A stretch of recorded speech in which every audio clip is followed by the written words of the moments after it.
ವಿಘ್ನೇಶ್ವರನಾದ ಗಣೇಶನನ್ನು ನೆನೆಯುತ್ತಾ ಇಲ್ಲಿ ನೆರೆದಿರುವ ಗೌರವಾನ್ವಿತ ಮುಖ್ಯ ಅತಿಥಿಗಳಿಗೂ, ಶಾಲಾ ಮುಖ್ಯೋಪಾಧ್ಯಾಯರಿಗೂ, ಸಂಕಲ್ಪ ಫಾರ್ ಚೇಂಜ್ನ ಎಲ್ಲ ಸದಸ್ಯರಿಗೂ, ಶಾಲಾ ಶಿಕ್ಷಕರಿಗೂ, ಹಳೆ ವಿದ್ಯಾರ್ಥಿ ಹಾಗೂ ವಿದ್ಯಾರ್ಥಿಗಳಿಗೂ ಹೃದಯಪೂರ್ವಕ ಸ್ವಾಗತ. ಚಿಗುರು ಎಂದರೆ ಹೊಸ ಆರಂಭ, ಹೊಸ ಆಸೆ, ಹೊಸ ಕನಸುಗಳು ಮತ್ತು ಬೆಳವಣಿಗೆಯ ಸಂಕೇತ. ಇದು ನಮ್ಮ ಶಾಲೆಯ ವಾರ್ಷಿಕೋತ್ಸವ ಚಿಗುರು ಎಂಬ ಸುಂದರ ವಿಷಯದಡಿ ನಡೆಯುತ್ತಿರುವುದು ಅತ್ಯಂತ ಅರ್ಥಪೂರ್ಣವಾಗಿದೆ. ನಮ್ಮ ವಿದ್ಯಾರ್ಥಿಗಳು ಸಹ ಈ ಚಿಗುರಿನಂತೆಯೇ ಜ್ಞಾನ, ಸಂಸ್ಕಾರ, ಪ್ರತಿಭೆ ಮತ್ತು ಆತ್ಮವಿಶ್ವಾಸದಿಂದ ನಿಧಾನವಾಗಿ ಬೆಳೆದು ಭವಿಷ್ಯದ ಬಲವಾದ ವ್ಯಕ್ತಿತ್ವಗಳಾಗಿ ಅರಳುತ್ತಿದ್ದಾರೆ. ಇದು ವಿದ್ಯಾರ್ಥಿಗಳ ಸಾಧನೆಗಳ ಹಬ್ಬ, ಅವರ ಕನಸುಗಳ ಹಬ್ಬ. ಬನ್ನಿ, ಈ ಚಿಗುರಿನ ಹಬ್ಬವನ್ನು ಎಲ್ಲರೂ ಸೇರಿ ಸಂಭ್ರಮಿಸೋಣ ಮತ್ತು ನಮ್ಮ ಮಕ್ಕಳ ಬೆಳಕಿನ ಭವಿಷ್ಯಕ್ಕೆ ಸಾಕ್ಷಿಯಾಗೋಣ. ಇದೀಗ ನಮ್ಮ ಶಾಲಾ ವಿದ್ಯಾರ್ಥಿಗಳಾದ ಭಾಗ್ಯಶ್ರೀ, ಜಯಶ್ರೀ, ಸಂಜನಾ ಹಾಗೂ ಪೂಜಾರವರಿಂದ ಪ್ರಾರ್ಥನಾ ಗೀತೆ.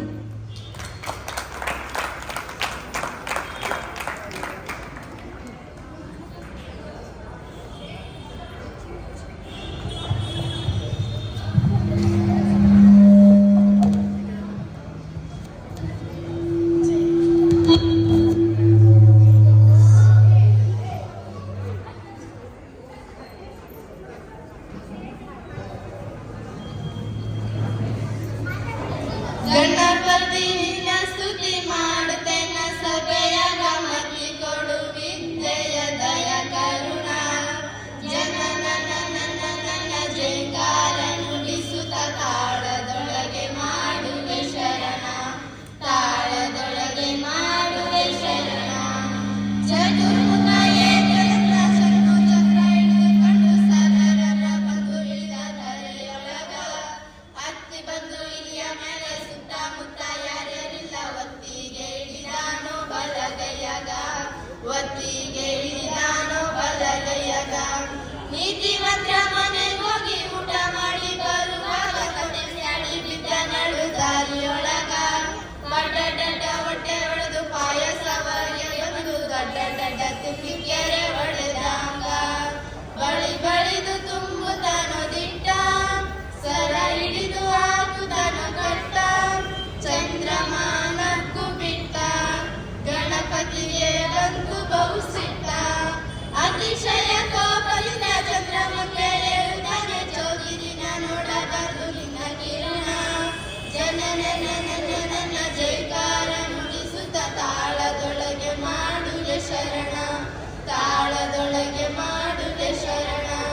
ಗಣಪತಿ ನಿನ್ನ ಸ್ತುತಿ ಮಾಡುತ್ತೇನೆ, ಸಭೆಯ ಗಮತಿ ಕೊಡು ವಿದ್ಯೆಯ ದಯ ಕರುಣ. ಜನನ ಜೈಕಾರ ನುಡಿಸುತ್ತ ತಾಳದೊಳಗೆ ಮಾಡುವೆ ಶರಣ, ತಾಳದೊಳಗೆ ಮಾಡುವೆ ಶರಣ, ತಾಳದೊಳಗೆ ಮಾಡುವೆ ಶರಣ.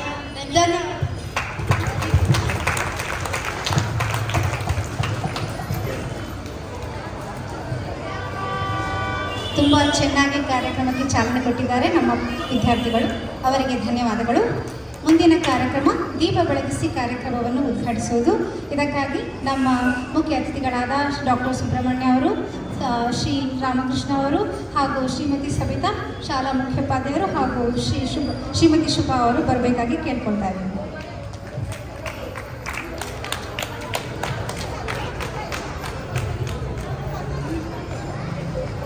ಶುಭಂ ಕುರು ತ್ವಂ ಕಲ್ಯಾಣಂ, ಆರೋಗ್ಯಂ ಧನ ಸಂಪದಃ. ಶುಭಂ ಕುರು ತ್ವಂ ಕಲ್ಯಾಣಂ, ಆರೋಗ್ಯಂ ಧನ ಸಂಪದಃ. ಶತ್ರು ಬುದ್ಧಿ ವಿನಾಶಾಯ, ದೀಪ ಜ್ಯೋತಿ ಪರೋ ಬ್ರಹ್ಮ. ದೀಪ ಜ್ಯೋತಿ ಜನಾರ್ದನಃ, ದೀಪ ಜ್ಯೋತಿ ಪರ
ಧನ್ಯವಾದಗಳು. ದಯವಿಟ್ಟು ಆಸನವನ್ನು ಸ್ವೀಕರಿಸಬೇಕಾಗಿ ಕೇಳ್ಕೊಳ್ತಾ ಇದ್ದೀನಿ.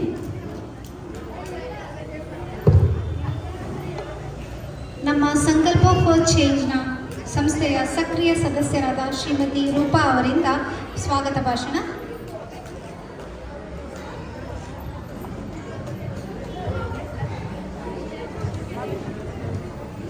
ಎಲ್ಲರಿಗೂ ನಮಸ್ಕಾರ. ಈ ನಮ್ಮ ಚಿಗುರು ಹಬ್ಬಕ್ಕೆ ಆಗಮಿಸುವ ತಮ್ಮೆಲ್ಲರಿಗೂ ಆದರದ ಸ್ವಾಗತ.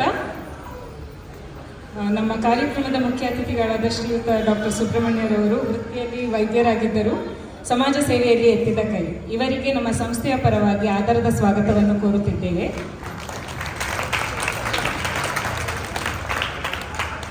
ದೂರದ ಅಮೆರಿಕ ದೇಶದಲ್ಲಿ ಇದ್ದುಕೊಂಡು ಸದಾ ನಮ್ಮ ಈ ಶಾಲೆಯ ವಿದ್ಯಾರ್ಥಿಗಳ ವಿಕಸನ, ಏಳಿಗೆ ಮತ್ತು ಭವಿಷ್ಯಕ್ಕಾಗಿ ಸ್ಪಂದಿಸುವ ಶ್ರೀಮತಿ ಸಬಿತಾ ಮತ್ತು ಶ್ರೀ ರಾಮಕೃಷ್ಣರವರು ನಮ್ಮ ಈ ಚಿಗುರು ಹಬ್ಬಕ್ಕಾಗಿ ಅಮೆರಿಕಾದಿಂದ ಬಂದಿರುತ್ತಾರೆ. ಇವರಿಬ್ಬರಿಗೂ ಆದರದ ಸ್ವಾಗತ.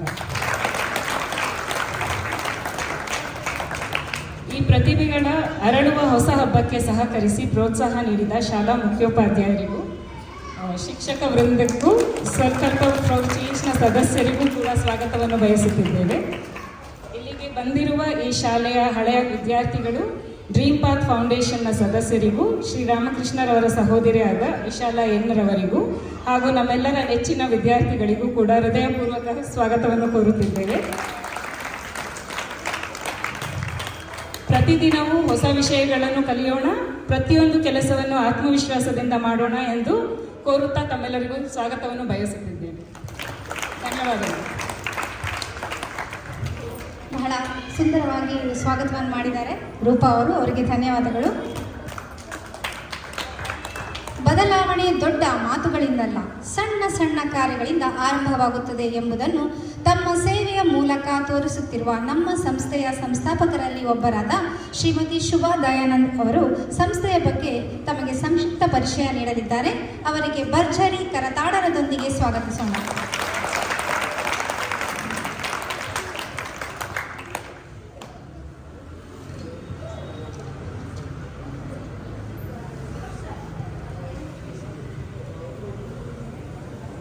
ಶ್ರೀ ಗುರುಭ್ಯೋ ನಮಃ. ಎಲ್ರಿಗೂ ಶುಭೋದಯ. ಶುಭೋದಯ.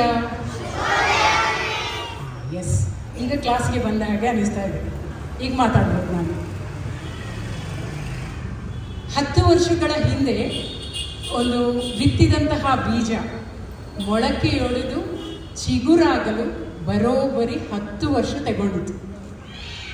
ಸೊ 10 ವರ್ಷಗಳ ಹಿಂದೆ ಡ್ರೀಮ್ ಪಾತ್ ಅನ್ನುವಂತಹ ಒಂದು ಸಂಸ್ಥೆಯ ಜೊತೆ ಈ ಶಾಲೆಯಲ್ಲಿ ಶುರು ಮಾಡಿದಂತಹ ನನ್ನ ಪಯಣ ಇಂದು ನಮ್ಮದೇ ಆದ ಒಂದು ಸಂಸ್ಥೆ ಸಂಕಲ್ಪ ಫಾರ್ ಚೇಂಜ್ ಅನ್ನುವುದನ್ನು ಹುಟ್ಟು ಹಾಕಿ ಇಲ್ಲಿ ಬಂದು ಈಗ ನಾವು ನಿಂತಿದ್ದೇವೆ.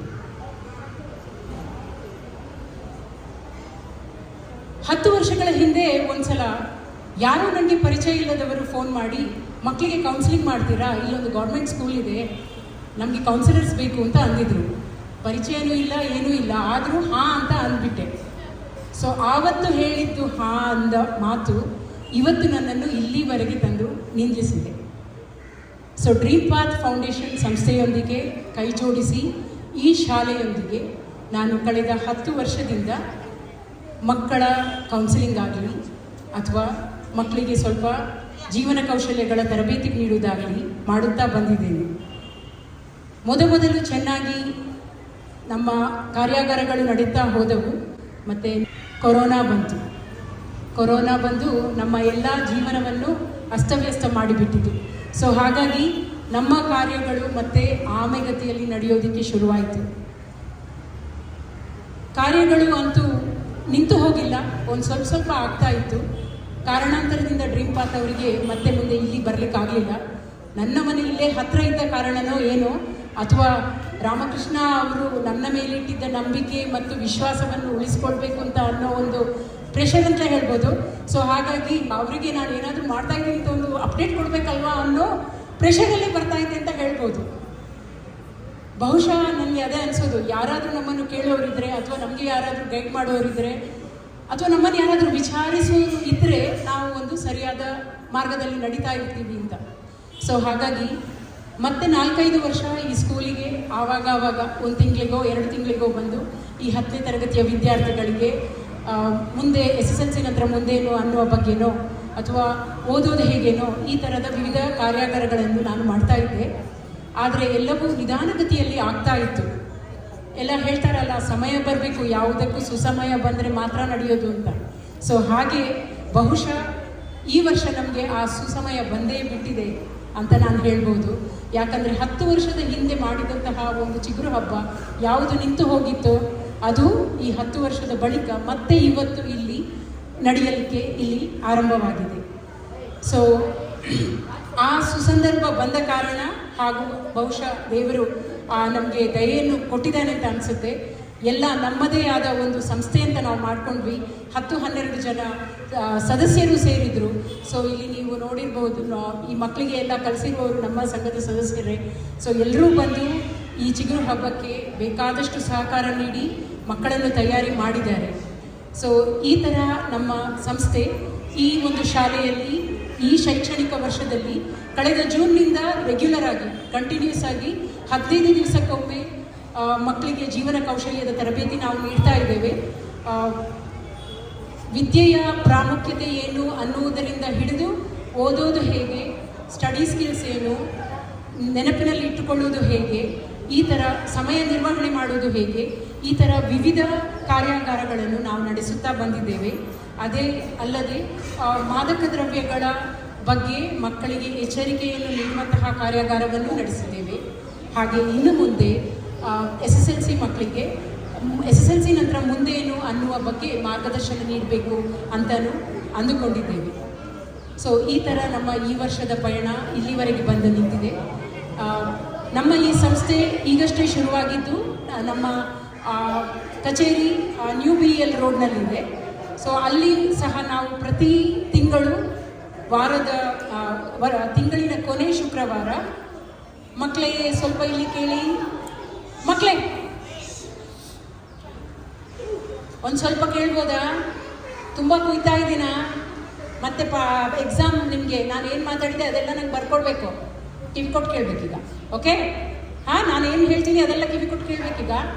ಕೇಳ್ತೀರಲ್ವಾ? ಎಸ್ ಹೇಳಿ ಗಟ್ಟಿ.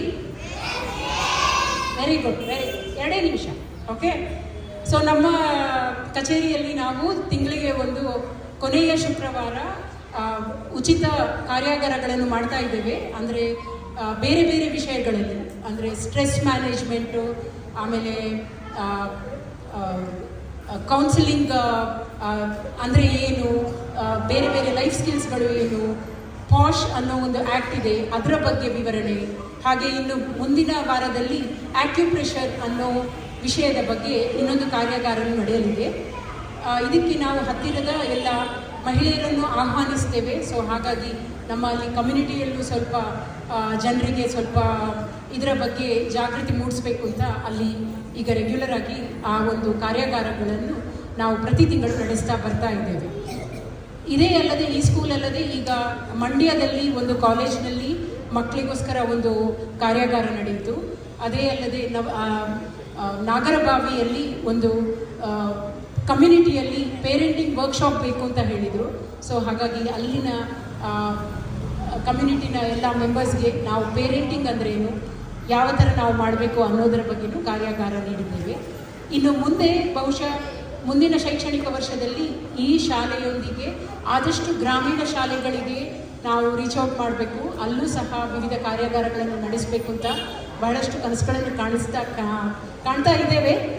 ಮತ್ತು ಇನ್ನು ಮುಂದೆಲ್ಲ ದೇವರ ಚಿತ್ತ, ದೇವರು ಹೆಂಗೆ ನಮ್ಮನ್ನು ನಡೆಸ್ಕೊಂಡು ಹೋಗ್ತಾನೆ ಹಂಗಾಗುತ್ತೆ ಅಂತ ಅಂದ್ಕೊಳ್ತೀವಿ. ಸೊ ಇವತ್ತು ನಾನೀಗ ಮೇಡಮ್ ಹತ್ರ ಅದೇ ಹೇಳ್ತಾ ಇದ್ದೆ, ಈ ಥರ ಇಷ್ಟು ಚೆನ್ನಾಗಿ ಅರೇಂಜ್ಮೆಂಟ್ ಆಗಿ ನಮ್ಮ ಕಾರ್ಯಕ್ರಮ ಶುರುವಾಗುತ್ತೆ ಅನ್ನೋದು ಕನಸು ಮನಸ್ಸಿನಲ್ಲೂ ನಾನು ಅಂದ್ಕೊಂಡಿರಲಿಲ್ಲ. ನಿನ್ನೆನೂ ಸ್ಕೂಲ್ಗೆ ರಜಾ ಇತ್ತು, ಇವತ್ತು ಬೆಳಿಗ್ಗೆ ಬಂದು ಏನು ಮಹಾ ಮಾಡಲಿಕ್ಕಾಗತ್ತೆ, ಸುಮ್ಮನೆ ಒಂದು 5 ಚೇರ್ ಇಟ್ಬಿಟ್ಟು ಏನೋ ಒಂದು ಮಾಡ್ತೀವಿ ಅಂತ ಅಂದ್ಕೊಂಡಿದ್ದೆ. ಬಟ್ ಕಾರ್ಯಕ್ರಮದ ಆರಂಭ ಬಹಳ ಚೆನ್ನಾಗಿ ಆಗಿದೆ. ಸೊ ಹಾಗಾಗಿ ಇದು ಇನ್ನೂ ಮುಂದೆ ಇವತ್ತು ಯಶಸ್ವಿಯಾಗಿ ಚೆನ್ನಾಗಿ ನಡೆದು ಮಕ್ಕಳಿಗೆಲ್ಲ ಖುಷಿಯಾಗುತ್ತೆ ಅಂತ ಅಂದ್ಕೊಂಡಿದ್ದೀನಿ. ಸೊ ಇದಿಷ್ಟು ನಮ್ಮ ಸಂಸ್ಥೆಯ ಬಗ್ಗೆ. ಧನ್ಯವಾದ.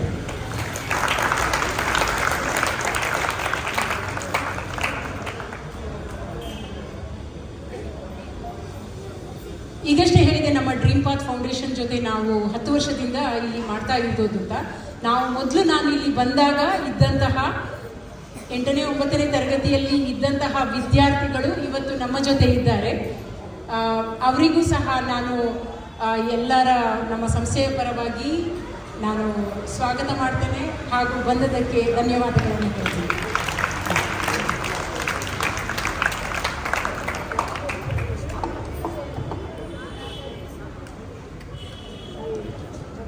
ಧನ್ಯವಾದಗಳು. ಮುಂದಿನ ಕಾರ್ಯಕ್ರಮ.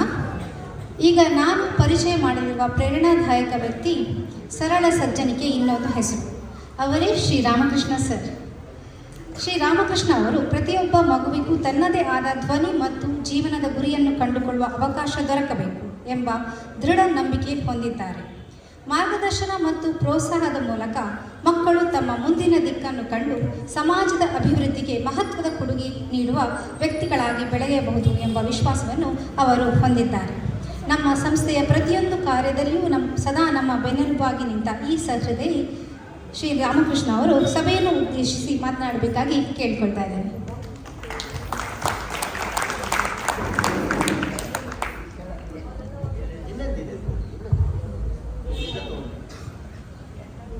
ನಮಸ್ಕಾರ. Thank you all for coming. Shubha principal, Subramanya and all the guest. Wonderful occasion. Cincinnati ಅಂತ ಒಂದು ಊರಿದೆ ಒಹಾಯೋ ಅಲ್ಲಿ, US ಅಲ್ಲಿ. ಅಲ್ಲಿ ಒಂದು ಚಿಕ್ಕ ಸಂಸ್ಥೆ, ಅಲ್ಲ ದೊಡ್ಡ ಸಂಸ್ಥೆನೇ ಇದೆ. ನನಗೆ ನನ್ನದು ಇನ್ಫ್ಲೂಯೆನ್ಸಲ್ಲಿ ಚಿಕ್ಕದಾಗಿತ್ತು. ಬಟ್ ಸಿನ್ಸಿನಾಟಿ ಯೂತ್ ಕೊಲ್ಯಾಬ್ರೇಟಿವ್ ಅಂತ ಇದೆ. ಆ ಸಂಸ್ಥೆ ಅದ್ರ ಉದ್ದೇಶ ಬಂದ್ಬಿಟ್ಟು ಈ ಅಂಡರ್ ಪ್ರಿವಿಲೇಜ್ ಚಿಲ್ಡ್ರನ್, ಅಂದರೆ ಮಕ್ಕಳಿಗೆ ಯಾರಿಗೆ ಮನೇಲಿ ಮಾರ್ಗದರ್ಶನ ಇಲ್ಲ, ಮನೆಯಲ್ಲಿ ಫೈನಾನ್ಷಿಯಲ್ ಹೆಲ್ಪ್ ಇಲ್ಲ ಅನ್ನೋ ಕಮ್ಯುನಿಟಿಗಳಲ್ಲಿ ಹೋಗ್ಬಿಟ್ಟು ಮಕ್ಕಳಿಗೆ ಮೆಂಟರ್ಶಿಪ್ಪು, ಗೈಡೆನ್ಸು, ಆಮೇಲೆ ದೊಡ್ಡವರಾದ್ಮೇಲೆ ಏನಾಗ್ಬೋದು ಅಂತ ಸಹಾಯ ಮಾಡ್ತಾರೆ. ಅದು ಮಾಡಿದ್ದು ಅದು 1 ವರ್ಷಕ್ಕಲ್ಲ 2 ವರ್ಷಕ್ಕಲ್ಲ, ಅವ್ರು ಚಿಕ್ಕವರಿಂದ ಇದ್ಬಿಟ್ಟು ಕಾಲೇಜ್ಗೆ ಹೋಗೋ ತನಕ ಅವ್ರನ್ನ ನೋಡ್ಕೊಂಡು ಹೋಗ್ತಾರೆ. ಸೊ ಈ ಹುಡುಗರು ದಾರಿ ತಪ್ಪು ಹೋಗೋದನ್ನು ಕಮ್ಮಿ ಮಾಡಿಸಿ ಅವ್ರಿಗೆ ಒಂದು it helps them see what is possible, what they can be over a long period of time. ಆ ಐಡಿಯಾನ ಈ ಬೆಂಗಳೂರು ಮಕ್ಕಳಿಗೆ ಹಳ್ಳಿಗಳಲ್ಲಿ how can we bring this ಅಂತ ಶುರು ಮಾಡಿದ್ದು ಡ್ರೀಮ್ ಪಾತ್ ಫೌಂಡೇಶನ್ ಅವ್ರ ಜೊತೆ. And become a long way. But ಇದನ್ನು ರಿಯಲಿ ಕ್ರಿಸ್ಟಲೈಸ್ ಮಾಡಿದ್ದು ಶುಭಾ ಅವರು. She is given up everything else and she has committed to taking this forward. So heartfelt gratitude for that. So ಒಂದು ಅನ್ಕೋಬೋದು, ಅದು ಮಾಡ್ತೀವಿ ಇದು ಮಾಡ್ತೀವಿ ಅಂತ ಎಲ್ಲ. It's easy to think about all of those things, but to bring those things to life, to nurture those things through all the hard and difficult circumstances. ಎಂತ ಚಿಕ್ಕದು ಮಾಡಬೇಕಾದ್ರೂ 25 hurdles ಬರುತ್ತೆ. And she has overcome every one of those, and now she is shooting for the stars. ಇದು ರಾಕೆಟನ್ನು ಹೊರಗೆ ಕಳಿಸ್ಬೇಕಾದ್ರೆ to outer space, ಅಲ್ಲಿ first wave before it comes out of the gravitational pull of the earth is where it needs the most energy. And I think she's just leaving the orbit of the earth and going to the moon. So I sincerely pray that this energy of what is happening to the children here expands to influence all the children who could benefit from this energy. And Kshamsbidi, I'll speak in English. I want to communicate what I want rather than speak in Kannada. Forgive me. Most important for each and every one of you to know that there is somebody who is thinking about you, who cares about you, and who is wishing well for you. Whether you are comfortable at home, whether you are comfortable in school, whether you are comfortable in the society, does not matter. There is somebody who cares for you. You should always be thinking about, oh, I have somebody I can talk to for help. I want to be a better person. I want to be a bigger person. And I have somebody who can help me be that. I want you all to think about it all the time. ಇವಾಗ number ಚೆನ್ನಾಗಿ ಬರ್ತಾ ಇರ್ಬೋದು does not matter. ಓದೋಕ್ಕಾಗ್ತಾ ಇರ್ಬೋದು does not matter. You all, if you make up your mind, can be much more than what you think you will be. ಎಲ್ಲರೂ ಕೋಟ್ಯಾಧೀಶರು ಆಗ್ತೀರಾ ಅಂತ ನಾನು ಹೇಳ್ತಾ ಇಲ್ಲ, but you can be more than what you think you will be. But you should start thinking about what you want to be. And there is somebody, Shubha and her organization is here to help you reach your full potential. Okay? So with that, I don't want to speak more, but Shubha, thank you. Sir, ಧನ್ಯವಾದಗಳು. And I hope you all reach the stars, and thank you. Thank you sir.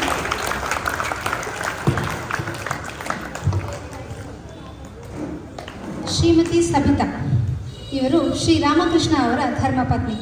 ಪ್ರತಿಭಾವಂತ ಮಕ್ಕಳ ಶಿಕ್ಷಣದಲ್ಲಿ ವಿಶೇಷ ಪರಿಣತಿ ಹೊಂದಿರುವ ಅನುಭವಿ ಶಿಕ್ಷಕಿ. ಸುಮಾರು 2 ದಶಕಗಳಿಂದ ಅವರು ಮಕ್ಕಳಲ್ಲಿ ಅಡಗಿದ ಸಾಮರ್ಥ್ಯವನ್ನು ಹೊರತರುವ ಮಹತ್ವದ ಕಾರ್ಯದಲ್ಲಿ ತೊಡಗಿಸಿಕೊಂಡಿದ್ದಾರೆ. ಪ್ರತಿಯೊಬ್ಬ ಮಗುವಿನ ವೈಶಿಷ್ಟ್ಯತೆಯನ್ನು ಅರ್ಥ ಮಾಡಿಕೊಂಡು ಸೃಜನಾತ್ಮಕ ವಿಧಾನಗಳ ಮೂಲಕ ಅವರಿಗೆ ಕಲಿಕೆಯ ಸಂತೋಷವನ್ನು ಮೂಡಿಸುವುದು ಅವರ ಬೋಧನೆಯ ವಿಶೇಷತೆ. ಇವರು ಕೇವಲ ವಿಷಯವನ್ನು ಬೋಧಿಸುವ ಶಿಕ್ಷಕಿ ಮಾತ್ರವಲ್ಲ, ಮಗುವಿನ ವ್ಯಕ್ತಿತ್ವವನ್ನೇ ರೂಪಿಸುವ ಮಾರ್ಗದರ್ಶಕಿಯಾಗಿದ್ದಾರೆ. ಮೇಡಮ್, ದಯಮಾಡಿ ತಮ್ಮ ವಿಚಾರವನ್ನು ಸಭೆಯಲ್ಲಿ ವಿನಿಮಯ ಮಾಡಿಕೊಳ್ಳಬೇಕಾಗಿ ಕೇಳಿಕೊಳ್ತಾ ಇದ್ದಾರೆ.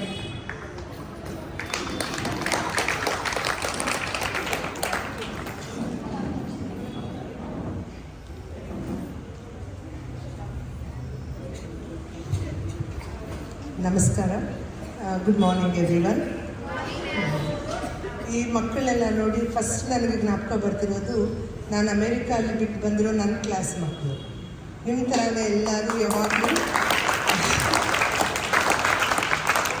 ಅವರಿಗೆಲ್ಲ ಹೇಳಿ ಬಂದಿದ್ದೀನಿ, ಹೀಗೆ ಒಂದು ಸ್ಕೂಲಲ್ಲಿ ಮಕ್ಕಳನ್ನ ಮೀಟ್ ಮಾಡೋಕ್ಕೆ ಹೋಗ್ತಾ ಇದ್ದೀವಿ ಅಂತ. ಎಲ್ಲರೂ ನಿಮ್ಮ ಫೋಟೋಸು ವೀಡಿಯೋಸ್ ನೋಡೋಕ್ಕೆ ಕಾಯ್ತಾ ಇದ್ದಾರೆ. ನಾನು ಊರಿಗೆ ಹೋದ್ಮೇಲೆ ಅವ್ರ ಜೊತೆ ನಿಮ್ಮನ್ನು ಪರಿಚಯ ಮಾಡಿಸ್ತೀನಿ ಕಂಪ್ಯೂಟ್ರಲ್ಲಿ. ನೀವಾಗ ಇಂಗ್ಲೀಷ್ ಮಾತಾಡೋದು ಎಲ್ಲ ಕಲಿಬೋದು, ಆಯಿತಾ? ಅದು ಹೇಳಿದ್ಮೇಲೆ ಒಂದು ಮಾತು ಹೇಳಬೇಕು ಅಂತಿದ್ದೆ, ಜಾಸ್ತಿ ಮಾತಾಡಲ್ಲ. ನಿಮಗೋಸ್ಕರ ಸುಮಾರು ಜನ ಬಂದಿದ್ದಾರೆ, ಎಲ್ಲ ವಾಲಂಟಿಯರ್ಸ್ ಬಂದು ನಿಮಗೋಸ್ಕರ ಹೆಲ್ಪ್ ಮಾಡ್ತಾರೆ. ಶುಭಾ ಮೇಡಮ್ ಗೊತ್ತು, ಅವ್ರ ಟೀಮ್ ಗೊತ್ತು, ಇವ್ರು ಬಂದಿದ್ದಾರೆ, ನಿಮ್ಮ ಪ್ರಿನ್ಸಿಪಲ್ಲು, ನಿಮ್ಮ ಸ್ಕೂಲ್ ಟೀಚರ್ಸು, ಅವ್ರ ಕ್ಲಾಸ್ ಬಿಟ್ಕೊಡ್ತಾರೆ. ಅವರೆಲ್ಲ ಬಂದರೆ ನಿಮ್ಗೆ ಹೆಲ್ಪ್ ಮಾಡಬೇಕು ಅಂತಲ್ವ. ಆಮೇಲೆ ಇನ್ನೊಬ್ಬರು ಸ್ಪೆಷಲ್ ಗೆಸ್ಟ್ ಬಂದಿದ್ದಾರೆ, ಪದ್ಮಾ ಮೇಡಮ್ ಅಂತ. ಅವ್ರು ಯಾರು ಗೊತ್ತಾ? ಅವರು ನೀವು ಟೆಕ್ಸ್ಟ್ ಬುಕ್ಸ್ ಓದ್ತೀರಲ್ಲ, ಅದನ್ನು ಬರೀತಾರೆ. ಅವರೇ ಬರೆಯೋದು. ನೀವು ಓದೋ ಟೆಕ್ಸ್ಟ್ ಬುಕ್ಸ್ ಎಲ್ಲ ಕೆಮಿಸ್ಟ್ರಿ ಅಂತ ಸಬ್ಜೆಕ್ಟ್ ಇದೆಯಲ್ಲ, ಅವರು ಗವರ್ಮೆಂಟ್ಗೆ ಆ ಟೆಕ್ಸ್ಟ್ ಬುಕ್ ಸುಮಾರು ವರ್ಷಗಳಿಂದ ಬರೆದಿದ್ದಾರೆ. ಅವ್ರಿಗೆ ಸುಮಾರು ಅವಾರ್ಡ್ಸ್ ಸಿಕ್ಕಿದೆ, ಆಯಿತಾ? ನಿಮ್ಗೆ ಏನಾದರೂ ಟೆಕ್ಸ್ಟ್ ಬುಕ್ಕಲ್ಲಿ ಕಷ್ಟ ಇದ್ದರೆ ಅವ್ರಿಗೆ ಹೇಳಿಬಿಡಿ, ಚೇಂಜ್ ಮಾಡಿಸ್ತಾರೆ, ಆಯಿತಾ? ಅವ್ರ ಪಕ್ಕದಲ್ಲಿ ಕೂತಿದ್ದಾರಲ್ಲ, ಅವರು ವಿಶಾಲ್ ಅಂತ. ಅವರು ಓದಿ ಮಾಡಿ ಎಲ್ಲ ಮಾಡಿ ಈಗ ಏನು ಮಾಡ್ತಿದ್ದಾರೆ, ಅವ್ರ ಪ್ಯಾಷನ್ ಏನು ಗೊತ್ತಾ? ಅಗ್ರಿಕಲ್ಚರ್, ಭತ್ತ ಬೆಳೆಸೋದು, ಅಡಿಕೆ ಬೆಳೆಸೋದು, ಹೀಗೆ ಪ್ರಾಪರ್ಟಿ ತಗೊಂಡು ಅವರು ಅದನ್ನು ಮಾಡ್ತಾರೆ, ಆಯಿತಾ? ಅವರು ವಿಶಾಲ್ ಅಂತ. ಅವರಿಬ್ಬರು ಇಂಪಾರ್ಟೆಂಟ್ ಗೆಸ್ಟ್ ಇವತ್ತು. ನೀವು ಓದ್ಬಿಟ್ಟು ಯಾವ ಇದರಲ್ಲಿ ಬೇಕಾದರೂ ಮುಂದಕ್ಕೆ ಬರ್ಬೋದು ಅಂತ ಹೇಳೋಕ್ಕೆ ಇವುಗಳನ್ನ ಕೂಡ ಕರ್ಕೊಂಡು ಬಂದಿದ್ದೀನಿ, ಆಯಿತಾ? ಸ್ಕೂಲಲ್ಲಿ ನಾನು ಪಾಠ ಮಾಡಬೇಕಾದ್ರೆ ವೆರಿ ಇಂಪಾರ್ಟೆಂಟ್ ಥಿಂಗ್ ಮಕ್ಕಳಿಗೆ ಹೇಳಬೇಕು ಅಂತ ಇರೋದು, ಪ್ರತಿ ತಿಂಗಳು ಒಂದು ಥೀಮ್ ತೊಗೊಳ್ತೀವಿ. ಈ ತಿಂಗಳು ಏನದ್ರ ಬಗ್ಗೆ ಮಾತಾಡೋಣ ಅಂತ, ಆಯಿತಾ? ಈ ತಿಂಗಳು ನನ್ನ ಸ್ಕೂಲಲ್ಲಿ ನಾನು ಮಾಡ್ತಾ ಇರೋದು simple sentence, nothing will work until we do ಅಂತ. ಅಂದರೆ ಈಗ ನೀವು ಬಂದು ರೆಡಿಯಾಗಿ ಡ್ರೆಸ್ ಮಾಡಿಕೊಂಡು ಸ್ಟೇಜ್ ಎಲ್ಲ ಎಷ್ಟು ಚೆನ್ನಾಗಿ ಸೆಟ್ ಮಾಡೋಕ್ಕೆ ಒಂದು ಹೆಜ್ಜೆ ತಗೋಬೇಕು ಅಲ್ವಾ? ನಿಮಗೆ ಲೈಟ್ ಬೇಕು ಅಂದರೆ ಹೋಗಿ ಸ್ವಿಚ್ ಹಾಕಬೇಕು, ಲೈಟ್ ಬರೋದಿಲ್ಲ ಹಾಗೆ. ಸೊ ನಾವು ಮುಂದಕ್ಕೆ ಬರಬೇಕು ಅಂದರೆ ದಿನ ಚೂರು ಚೂರು ಚೂರು ಒಂದು ಕೆಲಸ ಮಾಡ್ತಾ ಬರಬೇಕು. 10 ನಿಮಿಷ ಓದಬೇಕು ಆಯಿತಾ. ಸೊ ಹಂಗೆ ಮಾಡ್ತೀರಾ ಅಂದ್ಕೊಂಡು I just want to teach you this slogan, repeat after me. Okay, Shubha madam ಹೇಳಿದ್ರಲ್ಲ 10 ವರ್ಷದಿಂದ ಶುರು ಮಾಡಿದ್ದೀವಿ, ಈಗ ಮುಂದಕ್ಕೆ ಬಂದಿದ್ದೀವಿ. You should not give up. ಮನಸ್ಸಿದ್ರೆ ಮಾರ್ಗ ಇದೆ ಅಂತ ಅಲ್ವಾ. So I just want to leave you with this, repeat after me. Repeat ಮಾಡ್ತೀರಾ? Nothing will work unless we do. ನಾನು ಬಂದಾಗ ನೆಕ್ಸ್ಟ್ ಮತ್ತೆ 3 ತಿಂಗಳಿಗೆ ಬರ್ತೇನೆ. ಈ ಸ್ಲೋಗನ್ ಜ್ಞಾಪಕ ಇಟ್ಕೊಂಡು ಎಷ್ಟು ಮುಂದಕ್ಕೆ ಬಂದಿದ್ದೀರಾ ಅಂತ ಹೇಳಬೇಕು ಆಯಿತಾ. So I look forward to that.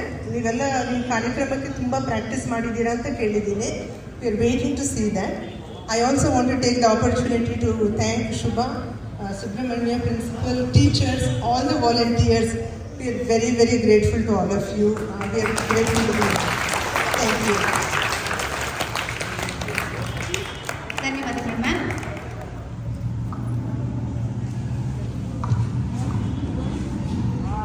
ಇಂದು ನಮ್ಮ ಕಾರ್ಯಕ್ರಮದ ಸುಬ್ರಹ್ಮಣ್ಯ ಅವರು ಸೇವಾ ಮನೋಭಾವ ಮತ್ತು ಸಾಧನೆಯ ಮೂಲಕ ಅನೇಕರಿಗೆ ಪ್ರೇರಣೆಯಾಗಿರುವ ವಿಶಿಷ್ಟ ವ್ಯಕ್ತಿತ್ವ. ವೈದ್ಯರಾಗಿರುವ ಅವರು ಪ್ರಸ್ತುತ ಆರೋಗ್ಯ ಕ್ಷೇತ್ರದಲ್ಲಿ ಕೃತಕ ಬುದ್ಧಿಮತ್ತೆ ಆಧಾರಿತ 2 ಸ್ಟಾರ್ಟ್ಅಪ್ ಸಂಸ್ಥೆಗಳ ಸ್ಥಾಪಕ ಹಾಗೂ ಸಿಇಒ ಆಗಿ ಕಾರ್ಯನಿರ್ವಹಿಸುತ್ತಿದ್ದು, ಉತ್ತಮ ಆರೋಗ್ಯ ಸೇವೆಯನ್ನು ಲಕ್ಷಾಂತರ ಜನರಿಗೆ ತಲುಪಿಸುವ ಮಹತ್ತರ ಕನಸನ್ನು ಹೊಂದಿದ್ದಾರೆ.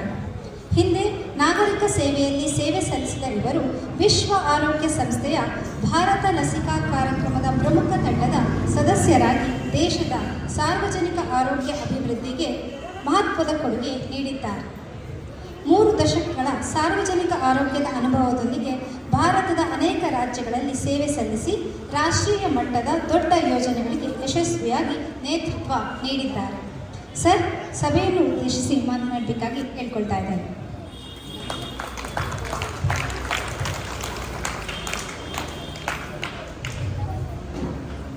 ಎಲ್ಲರಿಗೂ ನಮಸ್ಕಾರ.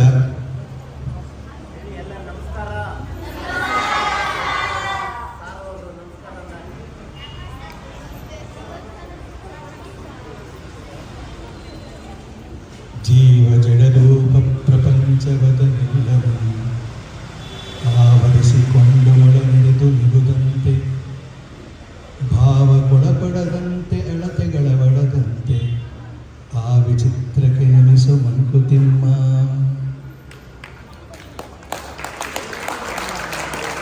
ನಮ್ಮ ಎಲ್ಲರ ಒಳಗೂ ಸಹ ಇದೆ, ಹೊರಗೂ ಅದೇ ತತ್ವ ಇದೆ.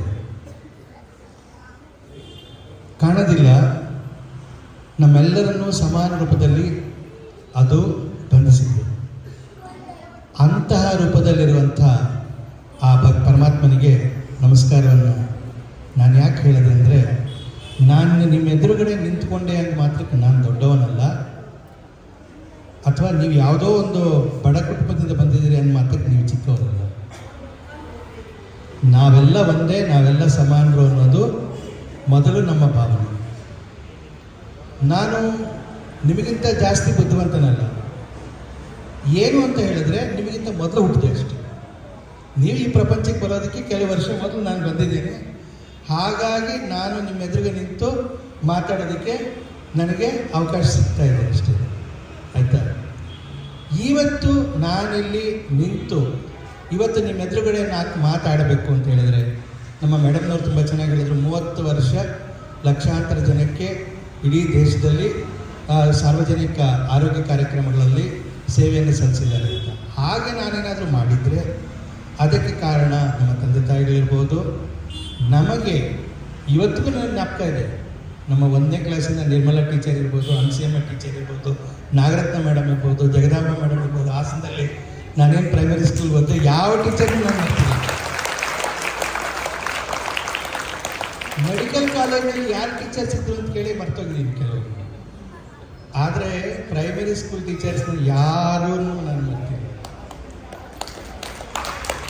ನಮ್ಮ ಸುಂದರೇಶ್ ಅವರಿಗೂ ಎಣ್ಣೆ ಬೇಸಿಕ್ ಸರ್ಕಾರಿ ಶಾಲೆ ಅಂತ ಹಾಸನದಲ್ಲಿ ಅವ್ರು ಹೆಡ್ ಮಿನಿಸ್ಟರ್ ಆಗಿದ್ರು. ಎಷ್ಟು ಪ್ರೀತಿ ತೋರಿಸಿದ್ರು ನಮಗೆ ಅನ್ನೋದು ನಮ್ಗೆ ಗೊತ್ತು. ಯಾವತ್ತು ನಮಗೆ ಬೈದಿದ್ರು, ಯಾವತ್ತು ನಮ್ಗೆ ಹೊಡೆದಿದ್ರು, ಯಾವತ್ತು ನಮ್ಗೆ ಪ್ರೀತಿ ತೋರಿಸಿದ್ರು, ಯಾವತ್ತು ಎನ್ಕರೇಜ್ ಮಾಡಿದ್ರು, ಯಾವುದನ್ನು ಸಹ ನಾವು ಖಂಡಿತ ಮಾಡ್ತೀವಿ. ಈ ಒಂದು ಬೆಳೆಯುವ ಒಂದು ವಯಸ್ಸಿನಲ್ಲಿ ಏನಿದೆ, ಈ ವಯಸ್ಸಿನಲ್ಲಿ ಬೇಕಾಗೋದು ಏನು ಅಂತ ಹೇಳಿದ್ರೆ, ಒಂದು ಮಾರ್ಗದರ್ಶನ, ಎರಡು ಒಂದು ಪ್ರೋತ್ಸಾಹ, ಎನ್ಕರೇಜ್ಮೆಂಟ್. ಈ ಎರಡೂ ಸಿಕ್ಕರೆ ಯಾರು ಬೇಕಾದರೂ ಎಷ್ಟೆತ್ತರ ಆದರೂ ಬೆಳಿಬೋದು. ನಾವು ರಸ್ತೆ ಪಕ್ಕದಲ್ಲಿ ಒಂದು ಗಿಡ ನೆಡ್ತೀವಿ, ಆ ಗಿಡ ಹಾಗೆ ಬಿಟ್ಟರೆ ಏನಾಗುತ್ತೆ? ಅದು ಬೆಳಿಬೋದು. ಕಾಡಿನಲ್ಲಿ ಎಷ್ಟೋ ಮರಗಳಿದೆ, ಯಾರೂ ಸಾಕಲಿಲ್ಲ, ಹೌದಲ್ವಾ? ಬೆಟ್ಟದ ತುದಿಯಲ್ಲಿ ಕೊಟ್ಟಿರುವ ವೃಕ್ಷಕ್ಕೆ ಕಟ್ಟೆಯನ್ನು ಕಟ್ಟಿ ನೀರೆರೆದವರು ಯಾರು? ಪುಟ್ಟಿಸಿದ ಸ್ವಾಮಿತ ಹೊಣೆಗಾರನಾಗಿರುವ ಗಟ್ಟಿಯಾಗಿ ಸಲಹುವನು ಇದಕ್ಕೆ ಸಂಶಯ ಬೇಡ. ನಾವು ಚಿಕ್ಕಂದಲ್ಲಿ ಪ್ರೈಮರಿ ಸ್ಕೂಲಲ್ಲಿ ಕಲ್ತಿದ್ವಿ ಪದ್ಯಗಳು. ಆದರೆ ಊರಿನಲ್ಲಿ ನಾವು ಗಿಡ ಹಾಕಿದಾಗ ಏನಾಗುತ್ತೆ? ದನನೋ ಮೇಕೆನೋ ತಿಂದು ಅದು ಹಾಳಾಗುತ್ತೆ, ಹೌದು ಅಲ್ವಾ? ಹಾಗಾಗಿರೋದಕ್ಕೆ ಏನು ಮಾಡ್ತಾರೆ? ಅದಕ್ಕೆ ಸುತ್ತ ಒಂದು ಬೇಲಿ ಹಾಕ್ತಾರೆ, ಟ್ರೀ ಗಾರ್ಡ್ ಅಂದರೆ ಟ್ರೀ. ಅದು ಮಾಡಿದಾಗ ಏನಾಗುತ್ತೆ? ಅದಕ್ಕೆ ಸರಿಯಾಗಿ ನೀರು ಹಾಕಿ ನೋಡಿಕೊಂಡ್ರೆ, ಆ ಒಂದು ಗಾರ್ಡ್ ಇದ್ದರೆ, ಪ್ರೊಟೆಕ್ಷನ್ ಇದ್ದರೆ, ಅದು ನಾಳೆ ದೊಡ್ಡದಾಗಿ ಬೆಳೆಯುತ್ತೆ. ದೊಡ್ಡದಾಗಿ ಬೆಳೆದ್ಮೇಲೆ ಆ ಟ್ರೀ ಗಾರ್ಡ್ ಬೇಕಾಗಿರುತ್ತೆ. ಈ ಒಂದು ವಯಸ್ಸಿನಲ್ಲಿ ಆ ಒಂದು ಪ್ರೊಟೆಕ್ಷನ್ ಬೇಕು. ನಮ್ಮಲ್ಲಿ ಹಲವಾರು ಕಾರಣಗಳಿಂದ we come from A privileged layer, ಆಯಿತಾ? ನಮಗೆ ನಮ್ಮ ತಂದೆ ತಾಯಿಗಳಿದ್ರು, ಅಣ್ಣಂದ್ರಿದ್ರು, ಅಕ್ಕಂದ್ರಿದ್ರು, ಚಿಕ್ಕಪ್ಪಂದ್ರು, ದೊಡ್ಡಪ್ಪಂದಿದ್ರು, ಮಾವಂದ್ರಿದ್ರು, ಈ ಕಡೆ ಆ ಕಡೆ. ನಮಗೆ ಎಷ್ಟು ಜನ ನಮ್ಮನ್ನು ಕಾಪಾಡಿ ಬೆಳೆಸಿದ್ದಾರೆ. ಎಲ್ಲ ಮಕ್ಕಳಿಗೂ ಪ್ರಪಂಚದಲ್ಲಿ ಅಂಥ ಅವಕಾಶ ಸಿಗದೇ ಇರ್ಬೋದು. ಆದರೆ ನೀವು ಯಾರೂ ಕೂಡ ಅದು ಸಿಗಲಿಲ್ಲ ಅಂದ ಮಾತ್ರಕ್ಕೆ ನಿಮ್ಮನ್ನು ನೋಡ್ಕೊಳ್ಳೋರು ಯಾರೂ ಇಲ್ಲ ಅಂತ ಅಂದ್ಕೊಳ್ಳೋಂಥ ಅಗತ್ಯ ಇಲ್ಲ. ಯಾಕೆ ಅಂತ ಹೇಳಿದ್ರೆ, ಇಂಥ ಸಂಸ್ಥೆಗಳು ನಮ್ಮ ರಾಮಕೃಷ್ಣ, ಸಬಿತಾ ಮೇಡಮ್ ಅವರು, ಮತ್ತು ಏನು ಎಲ್ಲ ಇಲ್ಲಿ ನೀವು ಸೇರಿದ್ದೀರಾ, ಕೃಪಾಲ್ ಕೂತಿದ್ದಾರೆ, ನನಗೆ ಕಾಣ್ತಾ ಇದೆ, ನಿಲ್ಲಿದ್ದಾರೆ. ಸೊ ನೀವೆಲ್ಲ ಏನು ಸೇರಿದ್ದೀರಾ, ಇವರು ಇರುವಂಥ ಒಂದು ವ್ಯವಸ್ಥೆಗೆ ನಿಮಗೆ ಇನ್ನಷ್ಟು ಊರುಗೋಲಾಗಿ ನೀವು ಇನ್ನೂ ಚೆನ್ನಾಗಿ ಬೆಳಿಬೇಕು ಅನ್ನೋ ಒಂದು ಉದ್ದೇಶದಿಂದ ಇಲ್ಲಿ ಬಂದಿರುವಂಥದ್ದು. ಈಗ ಹಾಗಾದ್ರೆ ನೀವೇನು ಮಾಡಬೇಕು ಅನ್ನೋ ಪ್ರಶ್ನೆ ಬರುತ್ತೆ. ನಿಮ್ಮನ್ನು ನೋಡ್ಕೊಳ್ಳೋಕೆ ಎಲ್ಲರೂ ಇದ್ದಾರಲ್ವ? ಇವಾಗ ಸರ್ಕಾರ ನಿಮಗಿದೆ, ಮಧ್ಯಾಹ್ನ ಊಟದ ವ್ಯವಸ್ಥೆ ಮಾಡೋಕ್ಕಿದೆ, ಒಂದು ಪಠ್ಯ ಪುಸ್ತಕ ಕೊಡೋದಕ್ಕಿದೆ, ಹೌದಾ ಅಲ್ವಾ? ಹಾಕ್ಕೊಳ್ಳೋ ಒಂದು ಯೂನಿಫಾರ್ಮ್ ಬಟ್ಟೆಗೆ ಒಂದು ವ್ಯವಸ್ಥೆ ಇದೆ. ಇವೆಲ್ಲ ವ್ಯವಸ್ಥೆಗಳಾಕಿ ನಿಮ್ಗೆ ಎಷ್ಟೊಳ್ಳೆ ಮೇಷ್ಟ್ರಿಗಳಿದ್ದಾರೆ. ಇದೆಲ್ಲ ಆದಮೇಲೆ ನೆಕ್ಸ್ಟು ನೀವೇನು ಯೋಚನೆ ಮಾಡಬೇಕು? ಏನು ಮಾಡಬೇಕು ನೀವು ಹೇಳಿ? ಚೆನ್ನಾಗಿ ಓದಬೇಕು. Very good. ಯಾಕೆ ಯಾಕೆ? ನಮ್ಮ ಫ್ಯೂಚರ್ ಚೆನ್ನಾಗಿರುತ್ತೆ. Very good. ನಿಮ್ಮ ಫ್ಯೂಚರ್ ಮಾತ್ರ ಚೆನ್ನಾಗಿದ್ರೆ ಸಾಕ? ಬೇರೆ ಫ್ಯೂಚರ್ ಚೆನ್ನಾಗಿರ್ಬಾರ್ದಾ? ನಿಮ್ಮ ಫ್ಯೂಚರ್ ಚೆನ್ನಾಗಿದ್ರೆ ಎಲ್ಲರ ಫ್ಯೂಚರ್ ಚೆನ್ನಾಗಿರುತ್ತೆ. ನೀವೊಬ್ಬರು ಬೆಳೆದ್ರೆ, ಒಂದು ಗಿಡ ಮರವಾಗಿ ಬೆಳೆದ್ರೆ, ಅರ್ಥ ಆಯ್ತಾ? ಆ ಮರದ ಮೇಲೆ 4 ಹಕ್ಕಿ ಬಂದು ಗೂಡು ಕಟ್ಟುತ್ತೆ, ಅರ್ಥ ಆಯ್ತಾ? ಆ ಮರದ ಕೆಳಗಡೆ ಇನ್ನೇನೋ ಒಂದು ಬಿಲ ತೊಡ್ಕೊಂಡು ಅಳಿರುವ ವಾಸ ಮಾಡ್ಕೊಳುತ್ತೆ, ಇನ್ನೇನೋ ಪ್ರಾಣಿ ಬೆಳೆಯುತ್ತೆ. ಆ ಮರನೇ ಇಲ್ಲ ಅಂದರೆ ಹೇಗೆ? ಅರ್ಥ ಆಯ್ತಾ? ಸೊ ನೀವು ಗಟ್ಟಿಯಾಗಿ ಮರವಾಗಿ ಸಮಾಜವನ್ನು ಎತ್ತಿ ನಿಲ್ಲಿಸುವಂಥ ಮರಗಳಾಗಿ ಬೆಳಿಬೇಕು. ಏನಾಗಬೇಕು ನೀವು ಹೇಳಿ? ಒಂದು ಮರದ ಥರ 4 ಜನಕ್ಕೆ ಆಶ್ರಯ ಕೊಡುವಂಥವ್ರಾಗಬೇಕು. ಆ 4 ಜನ ನಿಮ್ಮ ಮನೆಯೊಳಗಡೆನೇ ಇರ್ತಾರೆ. ನಾಳೆ ನಿಮ್ಮ ಸಂಸಾರ, ನಿಮ್ಮ ಮಕ್ಕಳು, ಹೌದು ಒಂದು ಕಡೆ. ಅದ್ರ ಜೊತೆಗೆ ನಿಮ್ಮ ಮೇಲೆ ತಿಳಿದಿರೇನೋ ನಿಮ್ಮಿಂದ ಅವಲಂಬಿತರಾಗಿ ಅಥವಾ ನಿಮ್ಮಿಂದ ಪ್ರೇರಿತರಾಗಿ ಮುಂದೆ ಬರುವಂಥವ್ರು 100 ಜನ ಇರ್ತಾರೆ. ಅಂಥ ಒಂದು ವ್ಯಕ್ತಿಯಾಗಿ ಬೆಳಿಬೇಕು. ಇದಕ್ಕೆ ಗೀತೆಯಲ್ಲಿ ನಮ್ಮ ಮೇಷ್ಟ್ರುಗಳನ್ನ ನಾವು ಯಾಕೆ ನೆನೆಸ್ಕೋತೀವಿ ಅಂತ ಹೇಳಿದ್ರೆ, ಹೇಳಿದ್ದನ್ನು ಮರ್ತೋಗ್ತಾರೆ, ಆಯ್ತಾ? ಆದರೆ ಯಾರಾದ್ರೂ ಏನಾದರೂ ಒಂದು ಆಚರಣೆ ಮಾಡಿದರೆ ಅದನ್ನು ಮರೆಯೋದಿಲ್ಲ, ಅದನ್ನು ಪಾಲಿಸ್ತಾರೆ. ಅಂದರೆ ಏನು, the shed words may be forgotten, ಆಯಿತಾ? ಬಟ್ ಆ್ಯಕ್ಟ್ಸ್ ಇರುತ್ತಲ್ಲ, ಅದನ್ನು ರಿಪ್ಲಿಕೇಟ್ ಮಾಡ್ತಾರೆ. ಇದನ್ನು ಕೃಷ್ಣ ಭಾಳ ಚೆನ್ನಾಗಿ ಹೇಳ್ತಾನೆ ಭಗವದ್ಗೀತೆಯ 3ನೇ ಅಧ್ಯಾಯದ 20ನೇ ಶ್ಲೋಕದಲ್ಲಿ. ಯದ್ಯದಾಚರತೆ ಶ್ರೇಷ್ಠಸ್ತತ್ತದೇವೇತರೋ ಜನಃ ಸಯತ್ ಪ್ರಮಾಣಂ ಕೃತೆ ಲೋಕಸ್ತದನು ವರ್ತತೆ. ಯದ್ ಆಚರತೆ ಶ್ರೇಷ್ಠ. ಶ್ರೇಷ್ಠ ಅಂದರೆ ಒಂದು ಎತ್ತರದ ಸ್ಥಾನದಲ್ಲಿರುವಂಥ ವ್ಯಕ್ತಿ. ಯದ್ ಆಚರತಿ, ಏನೇನು ಆಚರಣೆಯನ್ನು ಮಾಡ್ತಾರೋ ತದೇವ ಇತರೋ ಜನ, ಅದನ್ನು ಬೇರೆಯವರು ಫಾಲೋ ಮಾಡ್ತಾರೆ. ಸಯತ್ ಪ್ರಮಾಣಂ ಕುರಿತೆ, ಅವ್ರು ಏನು ಸ್ಟ್ಯಾಂಡರ್ಡ್ ಅಂತ ಹೇಳ್ತಾರೋ ಲೋಕಸ್ ತದನು ವರ್ತತೆ, ಅದನ್ನು ಇಡೀ ಪ್ರಪಂಚ ಫಾಲೋ ಮಾಡುತ್ತೆ. ಹಾಗಾಗಿ ನಾವು ಮೇಷ್ಟ್ರುಗಳಾಗಿ ನಾವು ತಂದೆ ತಾಯಂದಿರಾಗಿ, ನಾವು ಸಮಾಜದಲ್ಲಿರುವಂಥ ಅಡಲ್ಟ್ಸ್ ಆಗಿ ನಾವು ಏನು ಒಳ್ಳೆಯದನ್ನು ಮಾಡ್ತೀವೋ ಅದನ್ನು ಬೇರೆಯವರು ಫಾಲೋ ಮಾಡ್ತಾರೆ. ಸೊ ಅಂಥ ಒಂದು ಜವಾಬ್ದಾರಿ ಹಿರಿಯರ ಮೇಲಿದೆ. ಆ ಒಂದು ಜವಾಬ್ದಾರಿಯನ್ನು ನಿಭಾಯಿಸ್ತಾ ಇರುವಂಥ ಈ ಸಂಸ್ಥೆಗಳಿಗೆ, ಸಂಕಲ್ಪದಂಥ ಸಂಸ್ಥೆಗಳಿಗೆ ನಾನು ಅಭಿನಂದನೆಯನ್ನು ಸಲ್ಲಿಸ್ತೀನಿ. ಇಂಥ ಒಂದು ಮಾರ್ಗದರ್ಶನವನ್ನು ಕೊಡ್ತಾ ಇರುವಂಥ ಮೇಷ್ಟ್ರಿಗೆ ಆಯಿತಾ ನಾವು ನಮ್ಮ ನಮನಗಳನ್ನು ಸಲ್ಲಿಸ್ತೀವಿ. ಹಾಗೆಯೇ ಮಕ್ಕಳೇ, ನೀವೇನು ಇದರಿಂದ ಪಾಠ ಕಲ್ತ್ಕೋಬೇಕು. ನಾಳೆ ನೀವು ದೊಡ್ಡವರಾದಾಗ ನಾನೇನೋ ಮಜಾ ಮಾಡ್ತೀನಿ, ನಾನೇನೋ ಕುಡಿತೀನಿ, ನಾನೇನೋ ಇದು ಮಾಡ್ತೀನಿ, ನಾನೇನೋ ನನಗೆ ಅಂತ ದಾರಿ ತಪ್ಪಿ ಹೋಗಿ ನಿಮ್ಮಲ್ಲೇ ನೀವು ಕಳೆದೋಗ್ಬಾರ್ದು. ನೀವು ನಿಂತ್ಕೊಂಡು ಶ್ರೇಷ್ಠರಾದರೆ ನಿಮ್ಮನ್ನು ನೋಡಿ ಇನ್ನೂ 10 ಜನ ಉದ್ಧಾರ ಆಗ್ತಾರೆ. ಇದೇನು ಅಂತ ಹೇಳಿದ್ರೆ, ನಾನು ಮೇಷ್ಟ್ರ ಜೊತೆ ಮಾತಾಡ್ತಾ ಇದ್ದೆ. ಈ ಮಕ್ಕಳನ್ನೆಲ್ಲ ನೋಡಿದ್ರೆ ಒಳ್ಳೆ ಕಾನ್ವೆಂಟ್ ಸ್ಕೂಲಲ್ಲೂ ಓದೋಂಥ ಮಕ್ಕಳು, ಇಂಗ್ಲೀಷ್ ಮೀಡಿಯಂ ಸ್ಕೂಲಲ್ಲಿ ಓದೋಂಥ ಮಕ್ಕಳು ಅವನ್ನೆಲ್ಲ ನೋಡಿದ್ದೀವಿ. ಇಲ್ಲಿ ನನಗೆ ಕೆಲವೊಂದು ವಿಚಾರಗಳು ಆ್ಯಸ್ ಎ ಮೆಡಿಕಲ್ ಡಾಕ್ಟರ್ ಕಾಣಿಸ್ತು. ಕನ್ನಡಕ್ಕೆ ಹಾಕಿರೋಂಥ ಮಕ್ಕಳು ಭಾಳ ಕಡಿಮೆ, ಕಣ್ಣುಗಳು ಬ್ರೈಟ್ ಆಗಿದೆ, ಇವ್ರ ಕೂದಲುಗಳೆಲ್ಲ ಆರೋಗ್ಯವಾಗಿ ಕಾಣ್ತಾ ಇದೆ, ಡಾಕ್ಟ್ರಾಗಿ ಚರ್ಮ ಆರೋಗ್ಯವಾಗಿ ಕಾಣ್ತಾ ಇದೆ, ಆಯಿತಾ. ಒಬೆಸಿಟಿ ಇಲ್ಲ ಈ ಮಕ್ಕಳಲ್ಲಿ. ಬಹುಶಃ ನನ್ನ ಲಿವರ್ ಸ್ಕ್ಯಾನ್ ಮಾಡಿದ್ರೆ ಯಾರಿಗೂ ಫ್ಯಾಟಿ ಲಿವರ್ ಸಿಗೋದಿಲ್ಲ. ಡಾಕ್ಟರ್ ನಾನು ಇದನ್ನು ಯೋಚನೆ ಮಾಡ್ತಾ ಇದ್ದೀನಿ. ಸೊ ಯಾಕೆ ಅಂತ ಹೇಳಿದ್ರೆ, ನೋಡಿ, ನೀವೆಲ್ಲ ಆರೋಗ್ಯವಂತ ಮಕ್ಕಳು, ನೀವೆಲ್ಲ ಬುದ್ಧಿವಂತ ಮಕ್ಕಳು. ಇಲ್ಲಿ ನಾನು ಫಸ್ಟ್ ರ್ಯಾಂಕ್ ಬಂದವ್ರು ಮಾತ್ರ ಉದ್ಧಾರ ಆಗೋಕ್ಕಾಗ್ತಾರೆ ಅಂತ ಏನಿಲ್ಲ ಪ್ರಪಂಚದಲ್ಲಿ. ನಾವು ಅದೇ ಸಿಂಡ್ರೋಮಲ್ಲಿ ಇದ್ವಿ ಓದೋ ಕಾಲದಲ್ಲಿ. ಒಂದು ಫಸ್ಟ್ ರ್ಯಾಂಕ್ ರಾಜು ಅಂತ ಒಂದು ಸಿನಿಮಾ ಕೂಡ ಬಂದಿತ್ತು, ಹೌದೋ ಅಲ್ವಾ? ಆದರೆ ಫಸ್ಟ್ ರ್ಯಾಂಕ್ ಓದಬೇಕು, ಒಳ್ಳೆ ಮಾರ್ಕ್ಸ್ ತೊಗೋಬೇಕು, ಜೀವನದಲ್ಲಿ ಮುಂದೆ ಬರಬೇಕು, ಯಾವಾಗಲೂ ಇರಬೇಕು, ನಿಜ, ಭಾಳ ಅದು ನಿಜ. ಆದರೆ ನಾವು ಮುಂದೆ ಹೋಗುವಾಗ ಯಾರನ್ನು ಕೂಡ ಹಿಂದೆ ಬಿಟ್ಟು ಹೋಗಬಾರ್ದು. ನಮ್ಮ ಯುನೈಟೆಡ್ ನೇಷನ್ಸ್, ನಾನು WHO ಉದ್ಯೋಗಿಯಾಗಿದ್ದೆ, ಯುನೈಟೆಡ್ ನೇಷನ್ಸ್ ಸ್ಟಾಫ್ ಆಗಿದ್ದೆ. ಯುನೈಟೆಡ್ ನೇಷನ್ಸ್ನ ಧ್ಯೇಯ ವಾಕ್ಯ ಏನಿದೆ ಅಂದರೆ, ಲೀವ್ ನೋ ಒನ್ ಬಿಹೈಂಡ್. ಯಾರನ್ನೂ ಕೂಡ ಹಿಂದೆ ಬಿಟ್ಟು ಹೊರಟೋಗ್ಬೇಡಿ. ಒಂದು ಬಸ್ ಹತ್ತಾ ಇರುತ್ತೆ, 50 ಜನ ಮಕ್ಕಳು ಪ್ರವಾಸಕ್ಕೆ ಹೋಗಿರ್ತಾರೆ, ಎಲ್ಲೋ ಜೋಗಕ್ಕೋ ಅಥವಾ ಮಲ್ಪೆಗೋ ಅಥವಾ ಮುರುಡೇಶ್ವರಕ್ಕೋ ಎಲ್ಲೋ ಹೋಗಿರ್ತೀರ. 49 ಜನ ಮಕ್ಕಳು ಹತ್ತಿದ ಮೇಲೆ ಬಸ್ ಮುಂದೆ ಹೊರಟೋದ್ರೆ ಆಗುತ್ತಾ? ಆ ಒಂದು ಮಗು ಏನು ಮಾಡಬೇಕಲ್ಲಿ? ಅದಕ್ಕೆ ಅಪ್ಪ ಅಮ್ಮ ಇರ್ತಾರ, ಅಲ್ಲಿ ಊಟ ಹಾಕೋರು ಇರ್ತಾರ. ನಾಳೆ ಮಗು ದಾರಿ ತಪ್ಪೋಗಿ ಏನಾದರೂ ಹೆಚ್ಚು ಕಮ್ಮಿ ಆದರೆ ಆ ಮಗು ಬಿಟ್ಟರೆ ಏನಾಗುತ್ತೆ? ಯಾರು ತಪ್ಪು? ಆ ಮಗುವಿನ ತಪ್ಪ ಅಥವಾ ಬಸ್ ಓಡಿಸೋರು ತಪ್ಪ ಅಥವಾ ಯಾರು ಜವಾಬ್ದಾರಿ ವಹಿಸ್ಕೊಂಡಿದ್ರು ಅವ್ರ ತಪ್ಪ? ಅವ್ರ ತಪ್ಪ. ಅಲ್ಲಿ ಯಾರು ಬಸ್ಸಲ್ಲಿದ್ದರೋ ಎಲ್ಲರ ತಪ್ಪು. 49 ಜನ ಮಕ್ಕಳು, ಅಲ್ಲಿ ಮೇಸ್ಟ್ರಿಗಳು, ಡ್ರೈವರು, ಕಂಡಕ್ಟ್ರು, ಪ್ರತಿಯೊಬ್ಬರು ತಪ್ಪು. ಆ ಮಗುನ ಬಿಟ್ಟಿದ್ದು ಗೊತ್ತಾಯ್ತಾ? ಹಾಗೇನೆ ಈ ಪ್ರಪಂಚದಲ್ಲಿ ನಮಗೆ ಇವತ್ತು ಭಾರತ ವಿಶ್ವಗುರು ಆಗ್ತಾ ಇದೆ, ಭಾರತ ಮುಂದುವರೆದ ದೇಶ ಆಗ್ತಾ ಇದೆ, ನಮಗೆ ವಿಪುಲವಾದ ಅವಕಾಶಗಳು ಸಿಗ್ತಾ ಇವೆ, ಬಹಳಷ್ಟು ನಮ್ಗೆ ಮುಂದುವರಿಯೋದಕ್ಕೆ ಅವಕಾಶ ಸಿಗ್ತಾ ಇದೆ. ಈಗ ನಾವು ಮುಂದೆ ಹೋಗುವಾಗ ನಮ್ಮಲ್ಲೇ ಇರುವಂತಹ ಕೆಲವರನ್ನ ನಾವು ಹಿಂದೆ ಬಿಟ್ಟು ನಾವು ಮುಂದೆ ಹೋದರೆ ಅದು ತಪ್ಪು ನಮ್ಮದೇ ಹೊರತು ಅವ್ರದ್ದಲ್ಲ. ಅರ್ಥ ಆಯ್ತಾ? ಆ ಒಂದು ಮನೋಭಾವನೆಯನ್ನು ನಾವು ಎಲ್ಲರಲ್ಲೂ ಒಂದು, ಈಗ ನಾನೊಂದೆರಡು ಪ್ರಶ್ನೆ ಕೇಳ್ತೀನಿ, ಆಯಿತಾ?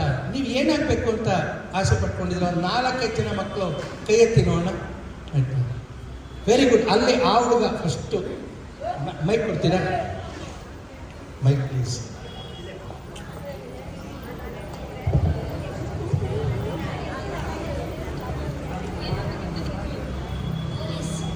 ಪೊಲೀಸ್. Very good. ನೆಕ್ಸ್ಟ್ ಪಕ್ಕದ ಮಿಲಿಟ್ರಿ. ಇನ್ಯಾರು ಕೈ ಎತ್ತಿದ್ರು? ಕೈ ಎತ್ತಿದ್ದವರು ಕೊಡಿ ಅದು ಕೊಡಮ್ಮ. ಇನ್ಯಾರು? Very good. ನೆಕ್ಸ್ಟ್ ಇನ್ಯಾರು? ಕೊಡಿ ಬೇಗ. ಟೀಚರ್. Very good. ನೆಕ್ಸ್ಟ್ ಇನ್ನೇನು ಹಾಕಂತಿದ್ದೀರಾ? ಏನಾಗಬೇಕು?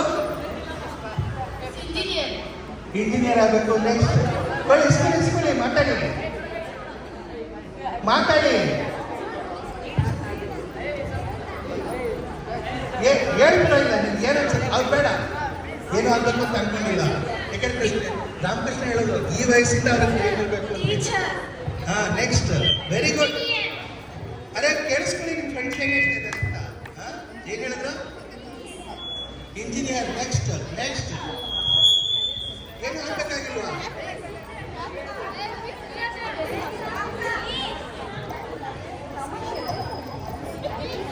ಇವಾಗ ಯಾರಿಗೆ ಏನು ಆಗ್ಬೇಕಾಗಿಲ್ಲ ಅವ್ರನ್ನ ಕೈ ಎತ್ತಿ ನೋಡಿದ್ರೆ ಏನಾಗಬೇಕು ಅಂದ್ರೂ ಕೈ ಎತ್ತಲ್ಲ, ಏನಾಗಬಾರ್ದು ಅಂದ್ರೂ ಕೂಡ ಕೈ ಎತ್ತಲ್ಲ. ಹಂಗಾಗತ್ತಾ?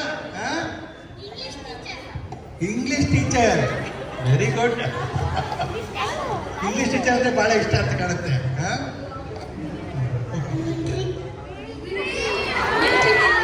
ಮಿಲಿಟರಿ ಆಗ್ಬೇಕು. Very good.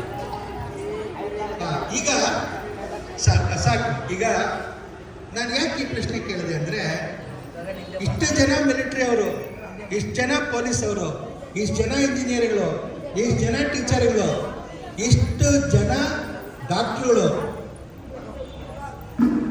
ಇವ್ರಿಗೆಲ್ಲ ಅನ್ನ ಎಲ್ಲಿಂದ ಬರ್ತೀರಿ? ಒಬ್ಬರು ರೈತರಿಲ್ಲ ಇಲ್ಲಿ. ಅನ್ನ ಯಾರು ಕೊಡ್ತಾರೆ? ಪೇಪರ್ ತಿಂತೀವಾ? ರೂಪಾಯಿ ಮಾಡಿ ತಿನ್ನಕ್ಕಾಗತ್ತಾ? ಯಾಕೆ ಅದನ್ನು ಯೋಚನೆ ಮಾಡ್ತೀವಿ ಅಂದರೆ, ಒಂದು ಹಳ್ಳಿಗೆ ಹೋಗೋದು, ರೈತರಾಗೋದು, ಏನೋ ಬೆಳೆ ಬೆಳೆಯೋದು ಅಂದರೆ ಅದೇನೋ ಭಾಳ ಕೆಳಮಟ್ಟದ್ದು, ನಾನು ದೊಡ್ಡ ಡಾಕ್ಟ್ರು ಅಂದರೆ ದೊಡ್ಡ ಮಟ್ಟದ್ದು, ಈ ಥರದ ಭಾವನೆಗಳು ನಮ್ಮ ಸಮಾಜದಲ್ಲಿ ನಮಗಿದೆ. ಆ ಭಾವನೆಗಳಿಂದ ಈಚೆಗೆ ನೀವು ಬರಬೇಕು. ಈಗ ನೋಡಿ, ಎಲ್ಲ ಅಚೀವ್ ಮಾಡಿ ಜೀವನದಲ್ಲಿ ಮೇಲೆ ಬಂದ ಮೇಲೆ ಮತ್ತೆ ಹೋಗಿ ಭತ್ತ ಬೆಳೆಯುವಂಥವ್ರು ಇಲ್ಲಿ ಬಂದಿದ್ದಾರೆ. ಯಾರು ದಯವಿಟ್ಟು ನಿಂತ್ಕೊಳ್ಳಿ, ಕೈ ಎತ್ತಿ ನೋಡಿ. ಅವರಿಗೆ ನಮಸ್ಕಾರ ಹೇಳಿ. ಪ್ರತಿಯೊಬ್ಬರೂ ಸಹ ಈ ಸಮಾಜಕ್ಕೆ ಬೇಕು. ನಾನು ಭಾಳ ಬುದ್ಧಿವಂತಪ್ಪ, ನನ್ನ ಬ್ರೈನ್ ಮಾತ್ರ ಇಂಪಾರ್ಟೆಂಟ್ ಅಂದರೆ ಆಗುತ್ತಾ? ಕಾಲು ಇರಬೇಕು, ಹೃದಯನೂ ಇರಬೇಕು, ಕಿಡ್ನಿ ಇರಬೇಕು, ಲಿವರ್ ಇರಬೇಕು, ಕೈ ಇರಬೇಕು. ಹೌದಲ್ವಾ? ಅರ್ಥ ಆಗ್ತಾ ಇದೆಯಾ? ಸೊ ನೀವು ಪ್ರಪಂಚದಲ್ಲಿ ನಿಮ್ಮ ಮನಸ್ಸಿನಲ್ಲಿ ನೀವು ಏನು ಅಚೀವ್ ಮಾಡಬೇಕು ಅಂತ ಹೇಳಿದ್ರೆ, ಬೇರೆಯವ್ರ ಜೊತೆ ಕಾಂಪಿಟೇಷನ್ ಅಲ್ಲ, ನಿಮ್ಮ ಮೇಲೆ ನೀವು ಕಾಂಪಿಟೇಷನ್ ಇಟ್ಕೋಬೇಕು. ನಾನು ಇವತ್ತು ಏನಾಗಿದ್ದೀನೋ ನಾಳೆ ನಾನು ಇದಕ್ಕಿಂತ ಮುಂದಕ್ಕೆ ಹೋಗಬೇಕು ಅಂತ. ಇದಕ್ಕೊಂದು ಸಣ್ಣ ಉದಾಹರಣೆ ಹೇಳ್ತೀನಿ. ನಮ್ಮ ದೇಶದಲ್ಲಿ ಯೂನಿವರ್ಸಿಟಿಗೆ ಏನು ಹೇಳ್ತೀವಿ ನಾವು? ಯಾರೋ ಇಂಗ್ಲೀಷ್ ಅವರು ಯೂನಿವರ್ಸಿಟಿ ಅಂತ ಹೆಸರಿಟ್ರು. ಅದನ್ನು ಯೂನಿವರ್ಸ್ ಅಂದರೆ ವಿಶ್ವ ಅಂತ ಹೇಳ್ಬಿಟ್ಟು ವಿಶ್ವವಿದ್ಯಾಲಯ ಅಂತ ಅದನ್ನು ತರ್ಜಮೆ ಮಾಡಿಬಿಟ್ರು ನಮ್ಮವರು. ಆದರೆ ನಮ್ಮದೇ ಥರದ್ದು ಇನ್ನೊಂದು ದೇಶ ಇದೆ, ಇಂಡೋನೇಷ್ಯಾ ಅಂತ. ಆ ದೇಶದಲ್ಲಿ ಅವ್ರಿಗಿಂತ ಪ್ರೆಷರ್ ಇರಲಿಲ್ಲ, ಇಂಗ್ಲೀಷ್ ನೋಡ್ಕೊಂಡು ತರ್ಜಮೆ ಮಾಡಬೇಕು ಅಂತ. ಅವರು ಏನು ಮಾಡಿದ್ದಾರೆ, ಅಲ್ಲಿ ಹೋದರೆ ನಿಮ್ಗೆ ಗೊತ್ತಾಗುತ್ತೆ. ಬ್ಯಾಂಕಾಕ್ ಹೋದರೆ ಸುವರ್ಣಭೂಮಿ ಏರ್ಪೋರ್ಟ್ ಇದೆ. ಇಲ್ಲಿ ನಮಗೆ ಇಂದಿರಾ ಗಾಂಧಿ ಏರ್ಪೋರ್ಟಿಂದ ರಾಜೀವ್ ಗಾಂಧಿ ಏರ್ಪೋರ್ಟಿಗೆ ಬರ್ತೀವಿ, ಅಲ್ಲಿಂದ ಕೆಂಪೇಗೌಡ ಏರ್ಪೋರ್ಟ್ಗೆ ಹೋಗ್ತೀವಿ, ಅಲ್ಲಿಂದ ಯಾವುದೋ ಕಾಮರಾಜ್ ಏರ್ಪೋರ್ಟ್ಗೆ ಹೋಗ್ತೀವಿ. ಬರೀ ಪೊಲಿಟಿಷಿಯನ್ ಏರ್ಪೋರ್ಟ್ಗಳೆಲ್ಲ ಸುತ್ತಾ ಇರ್ತೀವಿ. ಇಲ್ಲಿಂದ ದೇಶದಿಂದ ಹೊರಗಡೆ ಹೋದಾಗ ನಮಗೆ ಸುವರ್ಣಭೂಮಿ ಏರ್ಪೋರ್ಟ್ ಸಿಗುತ್ತೆ ಬ್ಯಾಂಕಾಕಲ್ಲಿ. ಅಲ್ಲಿ ಗರುಡ ಏರ್ಲೈನ್ಸ್ ಕಾಣುತ್ತೆ ನಮಗೆ ಇಂಡೋನೇಷ್ಯಾದ. ಇಂಡೋನೇಷ್ಯಾ ಬಂದು ಪೂರ್ತಿ 95% ಮುಸ್ಲಿಂ ದೇಶ. ಯಾಕೆ ನಾನು ಸಮಾನತೆ ಬಗ್ಗೆ ಹೇಳಿದೆ ಅನ್ನೋದಕ್ಕೆ, ಅಲ್ಲಿ ಯೂನಿವರ್ಸಿಟಿಗೆ ಏನು ಕರ್ತಿದ್ದಾರೆ ಅವ್ರ ಭಾಷೆಯಲ್ಲಿ? ಅವ್ರ ಭಾಷೆ ಭಾಸ ಆತ್ಮಜಯ ಅಂತ ಇಟ್ಟಿದ್ದಾರೆ. ಏನು ಹೇಳಿ? ಯೂನಿವರ್ಸಿಟಿ ಅಂದರೆ ಆತ್ಮಜಯ ಅಂದರೆ ಏನು? ತನ್ನನ್ನೇ ತಾನು ಗೆಲ್ಲೋದು. ವಿದ್ಯೆ ಏನಕ್ಕಿರೋದು? ವಿದ್ಯೆ ಏನಕ್ಕಿರೋದು ಹೇಳಿ? ನಿಮ್ಮಲ್ಲಿ ನಿಮ್ಮ ಒಳಗಡೆನೇ ಶತ್ರುಗಳಿದ್ದಾರೆ. ಅರ್ಥ ಮಾಡ್ಕೊಳ್ಳಿ. ಯುದ್ಧ ಪ್ರತಿದಿನ ನಡೀತಾ ಇದೆ. ನಿಮ್ಮ ಒಳಗಡೆ ಯುದ್ಧ ನಡೀತಾ ಇದೆ ಪ್ರತಿದಿನ. ಆ ನಿಮ್ಮ ಒಳಗಡೆ ಇರುವಂಥ ಶತ್ರುಗಳನ್ನು ನೀವು ಸೋಲಿಸೋದೇ ವಿದ್ಯೆಯ ಉದ್ದೇಶ. ಅರ್ಥ ಆಯ್ತಾ? ದಿನ ನಿಮಗೆ ಅಲ್ಲಿ ಪುಸ್ತಕ ಇಟ್ಕೊಂಡು ಓದಬೇಕು ಅಂದರೆ ಅಟ್ರಾಕ್ಷನ್ ಬರುತ್ತೆ. ಯೂಟ್ಯೂಬ್ ರೀಲ್ಸ್ ಸ್ವಲ್ಪ ಹೊತ್ತು ನೋಡಬೇಕು, ಅಲ್ಲೋಗಿ ಸ್ವಲ್ಪ ಹೊತ್ತು ಏನೋ ಮಲ್ಕೋಬೇಕು, ಅಲ್ಲೋಗಿ ಇನ್ನೇನೋ ಮಾಡಬೇಕು. ಈ ಥರದ್ದೆಲ್ಲ ನಮಗೆ ಅಟ್ರಾಕ್ಷನ್ ಇಲ್ಲಿ ಅಲ್ಲಿ ಬರ್ತಾ ಇರುತ್ತೆ. ಅವಾಗ ಮನಸ್ಸು ಹೇಳುತ್ತೆ, ಇಲ್ಲ ನಾನು ಸ್ವಲ್ಪ ಓದಬೇಕು ಅಂತ ಅನ್ಸುತ್ತೆ. ಅಲ್ಲಿ ಇದಕ್ಕೂ ಅದಕ್ಕೂ ಯುದ್ಧ ನಡೀತಾ ಇರುತ್ತೆ. ಯಾರು ಮುಂದಕ್ಕೆ ಹೋಗ್ತಾರೆ ಹೇಳಿ? ಈ ಒಳಗಡೆ ಯುದ್ಧ ಯಾರು ಗೆಲ್ತಾರೋ ಅವ್ರು ಮಾತ್ರ ಜೀವನದಲ್ಲಿ ಮುಂದಕ್ಕೆ ಹೋಗ್ತಾರೆ. ಸೊ ಆದ್ದರಿಂದ ಆತ್ಮಜಯ ಜ್ಞಾಪಕ ಇಟ್ಕೊಳ್ಳಿ. ಆತ್ಮಜಯ ಅಂದರೆ ಅಲ್ಲಿ ಯೂನಿವರ್ಸಿಟಿ ಅಂತ ಹೆಸರಿಟ್ಟಿದ್ದಾರೆ ಅವ್ರ ಭಾಷೆಯಲ್ಲಿ. ಅದು ಯಾಕೆ ನಾನು ಹೇಳಿದೆ ಅಂದರೆ, ಕೊನೆಗೆ ನೀವು ನಿಮ್ಮ ಕಾಂಪಿಟೇಷನ್ ಯಾರ ಜೊತೆನೂ ಅಲ್ಲ, ನೀವು ಏನಾದರೂ ಆಗಿರಿ. ಅದನ್ನು ಭಾಳ ಚೆನ್ನಾಗಿ DVG ಅವರು ಹೇಳಿದ್ದಾರೆ ಕನ್ನಡದ ಭಗವದ್ಗೀತೆಯಲ್ಲಿ. ಹುಲ್ಲಾಗು ಬೆಟ್ಟದಡಿ ಮನೆಗೆ ಮಲ್ಲಿಗೆಯಾಗು, ಕಲ್ಲಾಗು ಕಷ್ಟಗಳು. ಹೇಳಿ, ಜೋರಾಗಿ ಹೇಳಿ. ಬೆಟ್ಟದಡಿ ಮನೆಗೆ ಮಲ್ಲಿಗೆಯಾಗು ಕಲ್ಲಾಗು ಕಷ್ಟಗಳ ಮಳೆ ವಿಧಿಸಿರಿಯೇ ಬೆಲ್ಲ ಸಕ್ಕರೆಯಾಗು ದೀನ ದುರ್ಬಲರಿಗೆ ಎಲ್ಲರೊಳಗೊಂದಾಗು ಮಂದಿಗೆ ಪೇಂಟ್ ಹೊಡಿತೀರಾ ಇದ್ರೆ ಅಥವಾ ಬಿಲ್ಡಿಂಗ್ ಸೋರಿದಾಗ ಅದಕ್ಕೆ ಸುರ್ಕೆ ಹಾಕ್ತೀರಾ ಇದ್ರೆ ನೀವು ಇಲ್ಲಿ ಕುತ್ಕೊಳ್ಳೋಕ್ಕಾಗಲ್ಲ. ಅಲ್ಲಿ ಅಡುಗೆ ಮಾಡ್ತೀರ ಅಂದ್ರೆ ಅಡುಗೆ ಮಾಡ್ತೀರಾ ಇದ್ರೆ ಶಾಲೆ ನಡೆಯೋದಿಲ್ಲ. ತಿಳ್ಕೊಳ್ಳಿ, ಪ್ರತಿಯೊಂದು ಪ್ರೊಫೆಷನ್ನಲ್ಲಿ ಶಾಮಿಯಾನ ಕಟ್ತೀರಾ ಇದ್ದಿದ್ರೆ ಇವತ್ತಿನ ಕಾರ್ಯಕ್ರಮ ನಡೀತಾ ಇರಲಿಲ್ಲ. ಎಲ್ಲ ಪ್ರೊಫೆಷನ್ನು ಒಳ್ಳೆಯದೇ, ಆದರೆ ಯಾರು ಅವ್ರ ಪ್ರೊಫೆಷನಲ್ಲಿ ತಮ್ಮ ವೈಯಕ್ತಿಕವಾಗಿ ಕೆಟ್ಟ ದುರಾಸೆಗಳಿಲ್ಲದೆ ಅಥವಾ ದುರಭ್ಯಾಸಗಳಿಲ್ಲದೆ ತಮ್ಮನ್ನು ತಾವು ಜಯಿಸಿ ಯಾರು ಬದುಕ್ತಾರೋ ಅವರು ಈ ಜೀವನದಲ್ಲಿ ನಿಜವಾಗಲೂ ಸಹ ಗೆದ್ದವರು. ಅರ್ಥ ಆಯ್ತಾ? ಸೊ ನೀವೆಲ್ಲರೂ ಗೆಲ್ಲಬೇಕು, ನೀವೆಲ್ಲರೂ ಸಹ ಚೆನ್ನಾಗಿ ಬದುಕಬೇಕು. ನಿಮಗೆ ಸರಿಯಾದ ಸಮಯದಲ್ಲಿ ಮಾರ್ಗದರ್ಶನ ಕೊಡುವಂಥ ಒಳ್ಳೆ ಟೀಚರ್ಗಳು ಸಿಕ್ಕಿದ್ದಾರೆ. ಜೊತೆಗೆ ನಿಮ್ಮ ಸಹಾಯಕ್ಕೆ ಬೇರೆ ಸಂಸ್ಥೆಗಳು ಸಹ ನಿಮ್ಮ ಜೊತೆಗಿವೆ. ಇದನ್ನು ಉಪಯೋಗಿಸ್ಕೊಂಡು ನೀವು ಮುಂದೆ ಬರಬೇಕು ಅಂತೇಳಿ ನಾನು 2 ಮಾತುಗಳನ್ನು ಮುಗಿಸ್ತೀನಿ. ನನಗಿಂತ ಅವಕಾಶ ಕೊಟ್ಟಿದ್ದಕ್ಕೆ ಧನ್ಯವಾದಗಳು.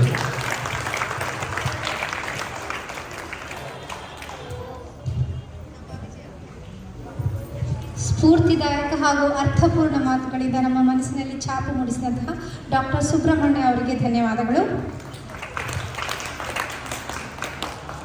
ನಮ್ಮ ಶಾಲಾ ಮುಖ್ಯೋಪಾಧ್ಯಾಯರಾದ ಶ್ರೀ ಮಲ್ಲಿಕಾರ್ಜುನ ಗೌಡ ಅವರು ಸ್ನೇಹಪರ ವ್ಯಕ್ತಿಯಾಗಿದ್ದು ಸದಾ ತಮ್ಮ ಶಾಲೆಯ ಹಾಗೂ ವಿದ್ಯಾರ್ಥಿಗಳ ಪ್ರಗತಿ, ಅಭಿವೃದ್ಧಿ ಹಾಗೂ ವಿದ್ಯಾಭ್ಯಾಸದ ಕುರಿತಾಗಿ ಮಹೋನ್ನತ ಕಾಳಜಿ ಹೊಂದಿದ್ದಾರೆ.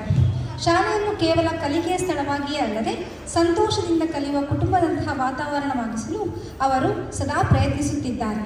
ಸರ್, ತಮ್ಮ ಅಭಿಪ್ರಾಯವನ್ನು ನಮ್ಮೊಂದಿಗೆ ಹಂಚಿಕೊಳ್ಳಬೇಕಾಗಿ ವಿನಂತಿ. ಎಲ್ಲರಿಗೂ ನಮಸ್ಕಾರ. ವೇದಿಕೆ ಮೇಲೆ ಆಸೀನರಾಗಿರ್ತಕ್ಕಂಥ ರಾಮಕೃಷ್ಣ ಸಾರ್ ಅವರೇ, ಡಾಕ್ಟರ್ ಸುಬ್ರಹ್ಮಣ್ಯ ಸ್ವಾಮಿ ಅವರೇ, ಮೇಡಮ್ನವರೇ, ನಮ್ಮ ಶುಭ ಮೇಡಮ್ನವರೇ, ಹಾಗೂ ಈ ಡ್ರೀಮ್ ಪಾತ್ನ ಎಲ್ಲ ಸದಸ್ಯರೇ, ನಮ್ಮ ಶಿಕ್ಷಕ ಬಂಧುಗಳೇ, ಇಲ್ಲಿ ನೆರೆದಿರ್ತಕ್ಕಂಥ ನಮ್ಮ ಮಕ್ಕಳ ಪೋಷಕರೇ ಹಾಗೂ ನನ್ನ ಮುದ್ದಿನ ಮಕ್ಕಳೇ, ಈ ದಿನ ಚಿಗುರು ಹಬ್ಬ. ತುಂಬ ಚೆನ್ನಾಗಿ ಹೇಳಿದರು. ಚಿಗುರು ಅಂದರೆ ಏನು? ಚಿಗುರು ಅಂದರೆ ಆಗ್ತಾನೆ ಉಡ್ತಾ ಇರ್ತಕ್ಕಂಥದ್ದು. ಈಗೇನು ಎಲ್ಲ ಎಲೆಗಳು ನೋಡ್ರಿ ಉದುರ್ತಾ ಇದೆ, ಎಲ್ಲ ಎಲೆಗಳು ಉದುರ್ತಾ ಇದೆ, ಅಲ್ಲಿ ಮೇಲ್ಗಡೆಗೆ ಚಿಗುರು ಹೊಡಿತಾ ಇದೆ ಆ ಮರದಲ್ಲಿ ಅಲ್ವಾ? ಅಂದರೆ ಹೊಸದಾಗಿ ಉಡ್ತಾ ಇದೆ. ನೀವೆಲ್ಲರೂ ಹೊಸದಾಗಿ ಹುಟ್ಟಿ ಹರಳ್ತಕ್ಕಂಥ ಒಂದು ಮೊಗ್ಗುಗಳು. ಅದಕ್ಕೋಸ್ಕರ ಇವತ್ತು ಚಿಗುರು ಹಬ್ಬ ಅಂತ ಮಾಡ್ತಾ ಇದ್ದೀವಿ ಅಂದ್ಬಿಟ್ಟು ನಮ್ಮ ಮೇಡಮ್ನವರು ಅದಕ್ಕೆ ಒಳ್ಳೆಯ ಒಂದು ಅರ್ಥವನ್ನು ತಿಳಿಸಿದರು. ನೀವೆಲ್ಲ ಚಿಗುರುಗಳಿದ್ದಾಗೆ, ಈ ಚಿಗುರು ನಾವಾಗಲೇ ಹಣ್ಣೆಲೆಗಳು, ನಾವೇನಾಗಿದ್ದೀವಿ ಹೇಳ್ರಿ, ಹಣ್ಣೆಲೆಗಳು. ನಮ್ಮನ್ನೆಲ್ಲ ನೋಡಿಬಿಟ್ಟು, ನಾವು ಉದುರೋದನ್ನು ನೋಡಿಬಿಟ್ಟು ನೀವೆಲ್ಲ ಏನು ಮಾಡ್ತೀರಾ? ನಗ್ತೀರಾ ನಮ್ಮನ್ನು ನೋಡಿ ಅಲ್ವಾ? ಚಿಗುರು ಹಣ್ಣೆಲೆ ಉದುರುವಾಗ ಚಿಗುರಲ್ಲಿ ನಗ್ತಾ ಇತ್ತಂತೆ. ಅರ್ಥ ಆಯ್ತಾ? ನೀವು ಆ ಹಣ್ಣೆಲೆಗೆ ನೀವು ಮುಂದೆ ಒಂದಿನ ನೀವು ಹಣ್ಣೆಲೆಗಳ ಹಾಕ್ತೀರಿ. ಅರ್ಥ ಆಯ್ತೇನಪ್ಪ? ನಾವು ಮುಂಚೆ ಚಿಗುರುಗಳಾಗೇ ಇದ್ವಿ, ಚಿಗುರುಗಳಾಗಿ ಈ ರೀತಿಯಾಗಿ ನಾವು ಈ ಒಂದು ಇದಕ್ಕೆ ಬಂದಿದ್ವಿ.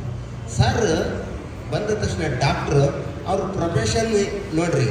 ನಾವು ಯಾವುದಾದ್ರೂ ಮನೆಗೆ ಹೋದರೆ ನಾವು ಗುರುಗಳು ಏನು ಮಾಡ್ತೀವಿ, ಅವ್ರ ಮಕ್ಕಳು ಹೇಗೆ ಓದ್ತಾರೆ, ಏನು ಎಂತು ಹಂಗೆ ಸ್ಕ್ಯಾನ್ ಮಾಡ್ತಾ ಇರ್ತೀವಿ ನಾವು ಕಣ್ಣಲ್ಲಿ. ಸರ್ ಬಂದು ಕೂತ್ಕೊಂಡು ಎಲ್ಲ ಸ್ಕ್ಯಾನ್ ಮಾಡಿ ಮಾಡಿ ಮಾಡಿ ಮಾಡಿ ಒಂದು ಮಾತು ಹೇಳಿದರು, ಈ ಶಾಲೆಯಲ್ಲಿರ್ತಕ್ಕಂಥ ಮಕ್ಕಳು ಎಲ್ಲರೂ ಆರೋಗ್ಯವಾಗಿದ್ದಾರೆ ನೋಡ್ರಿ. ಎಷ್ಟು ಹೌದಲ್ಲ ಸರ್? ಹೌದು. ಹೆಂಗೆ ಸರ್? ಯಾರೊಬ್ರು ಕಣ್ಣಿಗೆ ಚಸ್ಮಾ ಹಾಕೊಂಡಿಲ್ಲ ನೋಡ್ರಿ? ಹಾಂ, ಇಲ್ಲವೇ ಇಲ್ಲ. ಈ ಒಂದು ಕನ್ನಡಕವನ್ನು ಹಾಕ್ಕೊಂಡೇ ಇಲ್ಲ. ಅವರ ಕೂದಲುಗಳು ನೋಡಿ ಎಷ್ಟು ಹೆಲ್ದಿಯಾಗಿದ್ದಾವೆ, ಅವ್ರ ಮುಖದ ಚರ್ಮ ನೋಡ್ರಿ ಎಷ್ಟು ಹೆಲ್ದಿಯಾಗಿದೆ. ಅದನ್ನು ತುಂಬ ಚೆನ್ನಾಗಿ ಹೇಳಿದರು. ಅದಕ್ಕೆ ಅದೇ ಸರ್ಕಾರ ಕೊಡ್ತಕ್ಕಂಥ ಒಂದು ಮೊಟ್ಟೆ, ಬಾಳೆಹಣ್ಣು, ಆನಂತರ ಸರ್ಕಾರ ಏನು ಪೋಷಕಾಂಶಯುಕ್ತವಾಗಿರ್ತಕ್ಕಂಥ ಆಹಾರ, ಮಧ್ಯಾಹ್ನದ ಒಂದು ಆಹಾರ, ಬೆಳಗಿನ ಒಂದು ಹಾಲು, ಆ ಹಾಲಿಗೆ ಮಾಲ್ಟನ್ನು ಸೇರಿಸಿಬಿಟ್ಟು ಅದನ್ನು ಕೊಡ್ತಾ ಇರ್ತಕ್ಕಂಥದ್ದು. ಇವೆಲ್ಲ ಯಾಕೆ ಸರ್ಕಾರ ಕೊಡುತ್ತೆ ಅಂದರೆ, ಈ ಒಂದು ಭಾರತ ಸದೃಢವಾಗಿ ಬೆಳಿಬೇಕಪ್ಪ ಅಂದರೆ, ಸದೃಢವಾಗಿ ಇರಬೇಕಪ್ಪ ಅಂದರೆ ಭಾರತ, ಅಲ್ಲಿ ಹುಡ್ತಕ್ಕಂಥ ಮಕ್ಕಳುಗಳು ಸದೃಢವಾಗಿದ್ದರೆ ಮಾತ್ರ ಭಾರತ ದೇಶ ಸದೃಢವಾಗಿರೋದಕ್ಕೆ ಸಾಧ್ಯ. ಅದಕ್ಕೋಸ್ಕರ ಸರ್ಕಾರ ಸಾಕಷ್ಟು ಕೋಟ್ಯಾಂತರ ರೂಪಾಯಿಗಳನ್ನು ಮಕ್ಕಳಿಗಾಗಿಯೇ ವ್ಯಯಿಸುತ್ತೆ, ಖರ್ಚು ಮಾಡುತ್ತೆ. ಈ ವಯಸ್ಸಿನಲ್ಲಿ ನೀವು ಚೆನ್ನಾಗಿ ಏನಪ್ಪ ಆಹಾರಗಳನ್ನು ತಗೋಬೇಕು, ಚೆನ್ನಾಗಿ ಆಟ ಆಡಬೇಕು. ಆ ರೀತಿ ಆದಾಗ ಏನಾಗುತ್ತೆ, ಸದೃಢವಾದ ದೇಹದಲ್ಲಿ ಏನಿರುತ್ತೆ, ದೇಹ ಸದೃಢವಾಗಿದ್ರೆ ಏನಿರುತ್ತೆ, ಸದೃಢವಾದ ಮನಸ್ಸಿರುತ್ತೆ. ಆ ಸದೃಢವಾದ ಮನಸ್ಸಿತ್ತಂದ್ರೆ ಸದೃಢವಾದ ಒಂದು ಜ್ಞಾನ ಅನ್ನೋದು ನಿಮ್ಮಲ್ಲಿ ಇರುತ್ತೆ. ನೋಡ್ರಿ, ಆರಾಮಿಲ್ಲದಾಗ ನಾವೇನ್ ಮಾಡ್ತೀವಿ, ನಮಗೆ ಜ್ವರ ಬಂತು ಅಂದ್ರೆ ಏನ್ ಮಾಡ್ತೀವಿ, ಮಲ್ಕೊಂಡೇ ಬಿಡ್ತೀವಿ. ನಮಗೆ ಪ್ರಪಂಚನೇ ಬೇಡಪ್ಪ, ಬೇಡವೇ ಬೇಡ, ಈ ಪ್ರಪಂಚನೇ ಬೇಡ ಅನ್ನೋ ಒಂದು ರೀತಿಯಲ್ಲಿ ನಾವಿರ್ತೀವಿ. ನೋಡ್ರಿ, ಎಷ್ಟು ಒಂದು ಅವರು ಗುರುಗಳ ಬಗ್ಗೆ ಅವರ ಗುರುಗಳ ಒಂದು ನೆನಪನ್ನ ಮಾಡಿಕೊಂಡ್ರು. ಪ್ರೈಮರಿ ಮತ್ತು ಹೈಸ್ಕೂಲಲ್ಲಿ ಇರ್ತಕ್ಕಂಥ ಗುರುಗಳು ನನಗೆ ಎಲ್ಲರೂ ನೆನಪಿದ್ದಾರೆ. ಆದರೆ ಕಾಲೇಜಲ್ಲಿ ಓದ್ತಕ್ಕಂಥ ಯಾವ ಪ್ರೊಫೆಸರ್ಗಳು ಅಲ್ಪ ಸ್ವಲ್ಪ ಅಷ್ಟೇ ನನಗೆ ನೆನಪೇ ಇಲ್ಲ. ನಿಜವಾಗ್ಲೂ ನಮ್ಮ ಗುರುಗಳಾಗಿರ್ತಕ್ಕಂಥವ್ರು ಇದೇನಿದೆಯಲ್ವಾ, ಪ್ರೈಮರಿ ಶಿಕ್ಷಕರು ಆಗಿರ್ತಕ್ಕಂಥವ್ರು ಮಕ್ಕಳ ಮೇಲೆ ಅಗಾಧವಾದ ಪರಿಣಾಮವನ್ನು ಬೀರ್ತಾರೆ. ಇದನ್ನು ತಿಳ್ಕೊಡ್ರಿ, ಶಿಕ್ಷಕರಾಗಿರ್ತಕ್ಕಂಥವ್ರು ತುಂಬ ಪರಿಣಾಮವನ್ನು ಬೀರ್ತಾರೆ. ನಾವೊಂದು ಆ ಮಗುವಿಗೆ ಬೈಯುವಾಗ 10 ಬಾರಿ ಯೋಚನೆ ಮಾಡಬೇಕು. ಆ ಮಗುವಿಗೆ ಏನಾದರೂ ಹೇಳ್ಬೇಕಪ್ಪ ಅಂದರೆ ಅದು ಚಿಕ್ಕ ಮಗು ಬಿಡು, ಅದಕ್ಕೇನು ಗೊತ್ತಾಗಲ್ಲ ಅಂತ ಅಂದ್ಬಿಟ್ಟು ನಾವೇನಾದರೂ ಅಪ್ಪಿ ಮಾತಾಡಿದರೆ ನೋಡ್ರಿ, ಆ ಮಗು ಕೊನೆವರೆಗೂ ನೆನಪಿನಲ್ಲಿ ಇಟ್ಕೊಂಡಿರುತ್ತೆ. ಒಂದು ಕಥೆಯನ್ನು ಹೇಳಿ ಆ ಮಗು ನೆನಪಿಟ್ಕೊಂಡಿರುತ್ತೆ. ಅದು ಮನೆಯಲ್ಲಿ ಹೋಗಿ ಹೇಳುತ್ತೆ, ನಮ್ಮ ಮಿಸ್ ಇಂಥ ಡ್ಯಾನ್ಸ್ ಹೇಳ್ಕೊಟ್ರು, ನಮ್ಮ ಮಿಸ್ ಇವತ್ತು ನನಗಿಂತ ಪ್ರಶ್ನೆ ಕೇಳಿದರು, ನಮ್ಮ ಮಿಸ್ ಇವತ್ತು ನನಗೆ ಒಂದೇಟು ಹೊಡೆದ್ರು, ಇವತ್ತು ನನ್ನ ಮಿಸ್ ಕರೆದುಬಿಟ್ಟು ನನಗೆ ಚಾಕ್ಲೇಟ್ ಕೊಟ್ಟರು. ನೋಡಿ, ಅದು ಅಷ್ಟು ನೆನಪಿಟ್ಕೊಳ್ಳುತ್ತೆ. ಯಾವ ಶಿಕ್ಷಕರ ಮಕ್ಕಳನ್ನ ಪ್ರೀತಿ ಮಾಡ್ತಾರೋ ಆ ಶಿಕ್ಷಕರಾಗಿಯೇ ನಾವು ಇರಬೇಕು ಅಂತಬಿಟ್ಟು ಆಸೆ ಪಡ್ತಾವೆ ಮಕ್ಕಳು. ಅದರಲ್ಲಿ ನೋಡಿ, ಒಂದು ಮಗು ನಾನು ಇಂಗ್ಲೀಷ್ ಟೀಚರ್ ಆಗಬೇಕು ಅಂತ, ಟೀಚರ್ ಆಗ್ತೀನಿ ಅನ್ನೋದು ಅನ್ನಲಿಲ್ಲ ಹುಡುಗಿ, ನಾನು ಇಂಗ್ಲೀಷ್ ಟೀಚರ್ ಆಗ್ತೀನಿ. ಅಲ್ಲಿ ಏನಾಯಿತು, ಆ ಇಂಗ್ಲೀಷ್ ಟೀಚರು ಆ ಮಗುವಿನ ಮೇಲೆ ಗಾಢವಾದ ಪರಿಣಾಮ ಬೀರಿದೆ. ಆ ಮಗುವಿನ ಆ ಇಂಗ್ಲೀಷ್ ಟೀಚರು ಅಷ್ಟು ಒಂದು ಪ್ರೀತಿಯನ್ನು ಮಾಡ್ತಾ ಇದ್ದಾರೆ ಅನ್ನೋದು ಇಲ್ಲಿ ಕಂಡು ಬರುತ್ತೆ. ಅದಕ್ಕೋಸ್ಕರ ಆ ಮಗು ನಾನು ಇಂಗ್ಲೀಷ್ ಟೀಚರೇ ಆಗ್ತೀನಿ ಅಂತ ಹೇಳುತ್ತೆ. ನೋಡಿ, ಮಕ್ಕಳ ಮನಸ್ಸು ಯಾವ ರೀತಿಯಾಗಿರುತ್ತೆ. ಅದಕ್ಕೋಸ್ಕರ ನಾವು ಶಿಕ್ಷಕರಾಗಿರ್ತಕ್ಕಂಥವರು ಆ ಮಗುವನ್ನು, ಇದು ಚಿಕ್ಕ ಮಗು ಅನ್ನೋ ಒಂದು ಅಲಕ್ಷ್ಯ, ಇದು ಚಿಗುರು ಬಿಡು, ಚಿಗುರು ಇದೆಲ್ಲ ಏನು ಬೆಳೆದು ಏನಾಗುತ್ತೆ ಅನ್ನೋದನ್ನು ನಾವು ಅಲಕ್ಷ್ಯ ಮಾಡಬಾರ್ದು. ಆ ಚಿಗುರು ಇರ್ತಕ್ಕಂಥದ್ದು ಏನಾಗುತ್ತೆ, ಎತ್ತರವಾಗಿ ಬೆಳೆಯುತ್ತೆ. ಬೆಳೆದಾಗ ಅದು ಕೇವಲ ಇವರು ಸಾರ್ ಹೇಳ್ದಂಗೆ ಮರ ಆಗುತ್ತೆ. ಮರ ಆದರೆ ಅದಕ್ಕಷ್ಟೇ ಆಗೋದಿಲ್ಲ, ಅದರ ಕೆಳಗಡೆಗೆ ಅನೇಕ ಜನರಿಗೆ, ಅನೇಕ ಪ್ರಾಣಿಗಳಿಗೆ ನೆರಳನ್ನು ಕೊಡುತ್ತೆ. ಅರ್ಥ ಆಯ್ತಾ? ಅಷ್ಟೇ ಅಲ್ಲ, ಸಿಹಿಯಾದ ಹಣ್ಣುಗಳನ್ನು ಪರರಿಗಾಗಿ ನೀಡುತ್ತೆ. ಅರ್ಥ ಆಯ್ತಾ? ಆನಂತರ ಅದರ ಆ ಮರದ ಒಳಗಡೆಗೆ ಅನೇಕ ಪಕ್ಷಿಗಳಿಗೆ ಆಶ್ರಯವನ್ನು ನೀಡುತ್ತೆ. ಇಷ್ಟೆಲ್ಲ ಮಾಡಿ ಮಾಡಿ ಮಾಡಿ ಕೊನೆಗೆ ಅದು ಒಂದಿನ ಸತ್ತೋಗುತ್ತೆ. ಆ ಮರ ಸತ್ತೋದ್ರೂ ವೇಸ್ಟ್ ಆಗಲ್ಲ. ಅದರ ಮರ ಏನಿರುತ್ತಲ್ಲ ಸೌದೆಯಾಗಿ ಒಲೆ ಉರಿಯುತ್ತೆ. ಆನಂತರ ಮನುಷ್ಯನ ದೇಹಾಂತವಾದ ನಂತರ ಅವನನ್ನು ಸುಡೋದಿಕ್ಕೂ ಸಹ ಅದು ಸಹಾಯಕ್ಕೆ ಬರುತ್ತೆ. ನೋಡ್ರಿ, ಒಂದು ಮರ. ಅರ್ಥ ಆಯ್ತಾ? ಆದರೆ ನಮಗೆ 2 ಕಣ್ಣಿದ್ದಾವೆ, ಕಾಲಿದ್ದಾವೆ, ಕೈ ಇದ್ದಾವೆ, ಕಿವಿ ಇದ್ದಾವೆ, ಮಾತಾಡೋಕ್ಕೆ ಬಾಯಿ ಇದೆ. ಇಷ್ಟೆಲ್ಲ ಇದ್ದು ನಾವು ಸಾಧ್ಯ ಮಾಡೋದಕ್ಕೆ ನಮಗೇನಾಗಿದೆ? ನಾವು ಇನ್ನೂ ಒಂದು 10 ಜನರಿಗೆ ನೆರಳಾಗಿ ಇರೋದಕ್ಕೆ ನಮಗೇನಾಗಿದೆ? ಯಾಕೆ ಸ್ವಾರ್ಥಿಗಳಾಗ್ತಾ ಇದ್ದೀವಿ? ನಾವು ಇವತ್ತಿನ ದಿನ ಏನಾಗ್ತಾ ಇದ್ದೀವಿ? ಸ್ವಾರ್ಥಿಗಳು. ಇವತ್ತಿನ ದಿನ ಏನಾಗಿದೆಯಪ್ಪ, ನಾನು, ನನ್ನ ತಂದೆ, ನಮ್ಮ ತಾಯಿ ಅಷ್ಟೇ ಪ್ರಪಂಚ, ಅಷ್ಟೇ ನಮ್ಮ ಪ್ರಪಂಚ ಅಂತ. ನನಗೆ ಲಗ್ನ ಆದ ಮೇಲೆ ನನಗೆ ತಂದೆ ತಾಯಿಗಳು ಬೇಕಾಗಿಲ್ಲ. ನನಗೆ ಯಾರು ಬೇಡ? ತಂದೆ ತಾಯಿಗಳು ಬೇಕಾಗಿಲ್ಲ. ಅವಾಗ ನಾನೇನು ಮಾಡ್ತೀನಿ? ನಾನು, ನನ್ನ ಹೆಂಡತಿ, ನನ್ನ ಮಕ್ಕಳು ಅಷ್ಟೇ ಇರಬೇಕು ಅಂತ ಬಯಸ್ತೀವಿ. ಇನ್ನೊಬ್ಬ ಅಕ್ಕಪಕ್ಕ ಮನೆಯವರು ಸಹ ಅವರೊಂದು TV ತಂದರೂ ಸಹ ನಾವೇನು ಮಾಡ್ತೀವಿ? ಹೊಟ್ಟೆಯಲ್ಲಿ ಉರಿ ಬೀಳುತ್ತೆ. ಅಯ್ಯೋ ಅವ್ರಂತ TV ತಂದರು, ಅಯ್ಯೋ ಅವ್ರಂತ ವಾಚ್ ಕಟ್ಕೊಂಡ್ರು, ಅಯ್ಯೋ ಅವ್ರಂತ ಬಂಗಾರ ಹಾಕೊಂಡ್ರು. ನೋಡಿ ಯಾವ ರೀತಿಯಾಗಿ ನಾವು ಸ್ವಾರ್ಥದ ಬದುಕನ್ನು ಬಾಳ್ತಾ ಇದ್ದೀವಿ. ಅವರು ಸಹ ಹಾಗೆ ಇರ್ತಾರೆ. ಇವರು ಹೊಟ್ಟೆ ಉರಿಲಿ ಅನ್ನೋ ಒಂದು ಉದ್ದೇಶದಿಂದ ಏನು ಮಾಡ್ತಾರೆ ಹೇಳಿ, ಅವರು ಆಭರಣಗಳನ್ನು ಹಾಕ್ಕೊಂಡು ಟಿ ವಿ ತಂದ್ರೆ ಟಿ ವಿನ ಹೆಚ್ಚಿಗೆ ಸೌಂಡ್ ಇಟ್ಕೊಂಡು ಪಕ್ಕದ ನಾವು ಉರ್ಕೊಳ್ಳಿ ಅಂತ. ಈ ರೀತಿಯಾದ ಸ್ವಾರ್ಥ ಬದುಕು ಬೇಡ. ಇಂಥ ಒಂದು ಸ್ವಾರ್ಥ ಬದುಕನ್ನು ಮಾಡಕ್ಕೆ ಹೋಗಬೇಡಿ. ನಾವು ಹುಟ್ಟುವಾಗ ಏನನ್ನೂ ತಂದಿಲ್ಲ.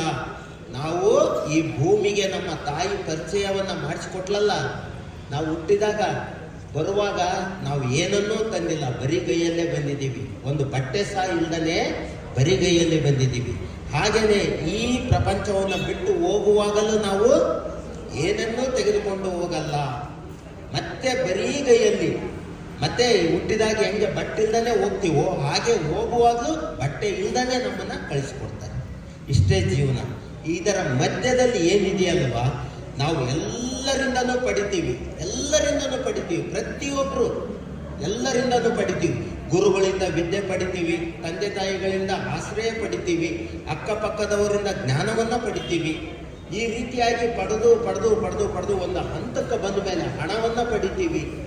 ಎಲ್ಲದನ್ನು ಪಡೆದ ನಂತರ ನಾವು ಏನು ಮಾಡಬೇಕು, ಒಂದು ಹಂತ ತಲುಪಿದ ಮೇಲೆ ಆ ಪಡೆದಿರ್ತಕ್ಕಂಥದ್ದನ್ನು ಕೊಡ್ತಾ ಹೋಗ್ಬೇಕು. ನಾವು ಸಮಾಜಕ್ಕೆ ಏನು ಮಾಡಬೇಕು, ಕೊಡ್ತಾ ಹೋಗ್ಬೇಕು. ನಾವು ಗಳಿಸಿರ್ತಕ್ಕಂಥ ವಿದ್ಯೆ ಅದನ್ನು ಕೊಡ್ತಾ ಹೋಗ್ಬೇಕು.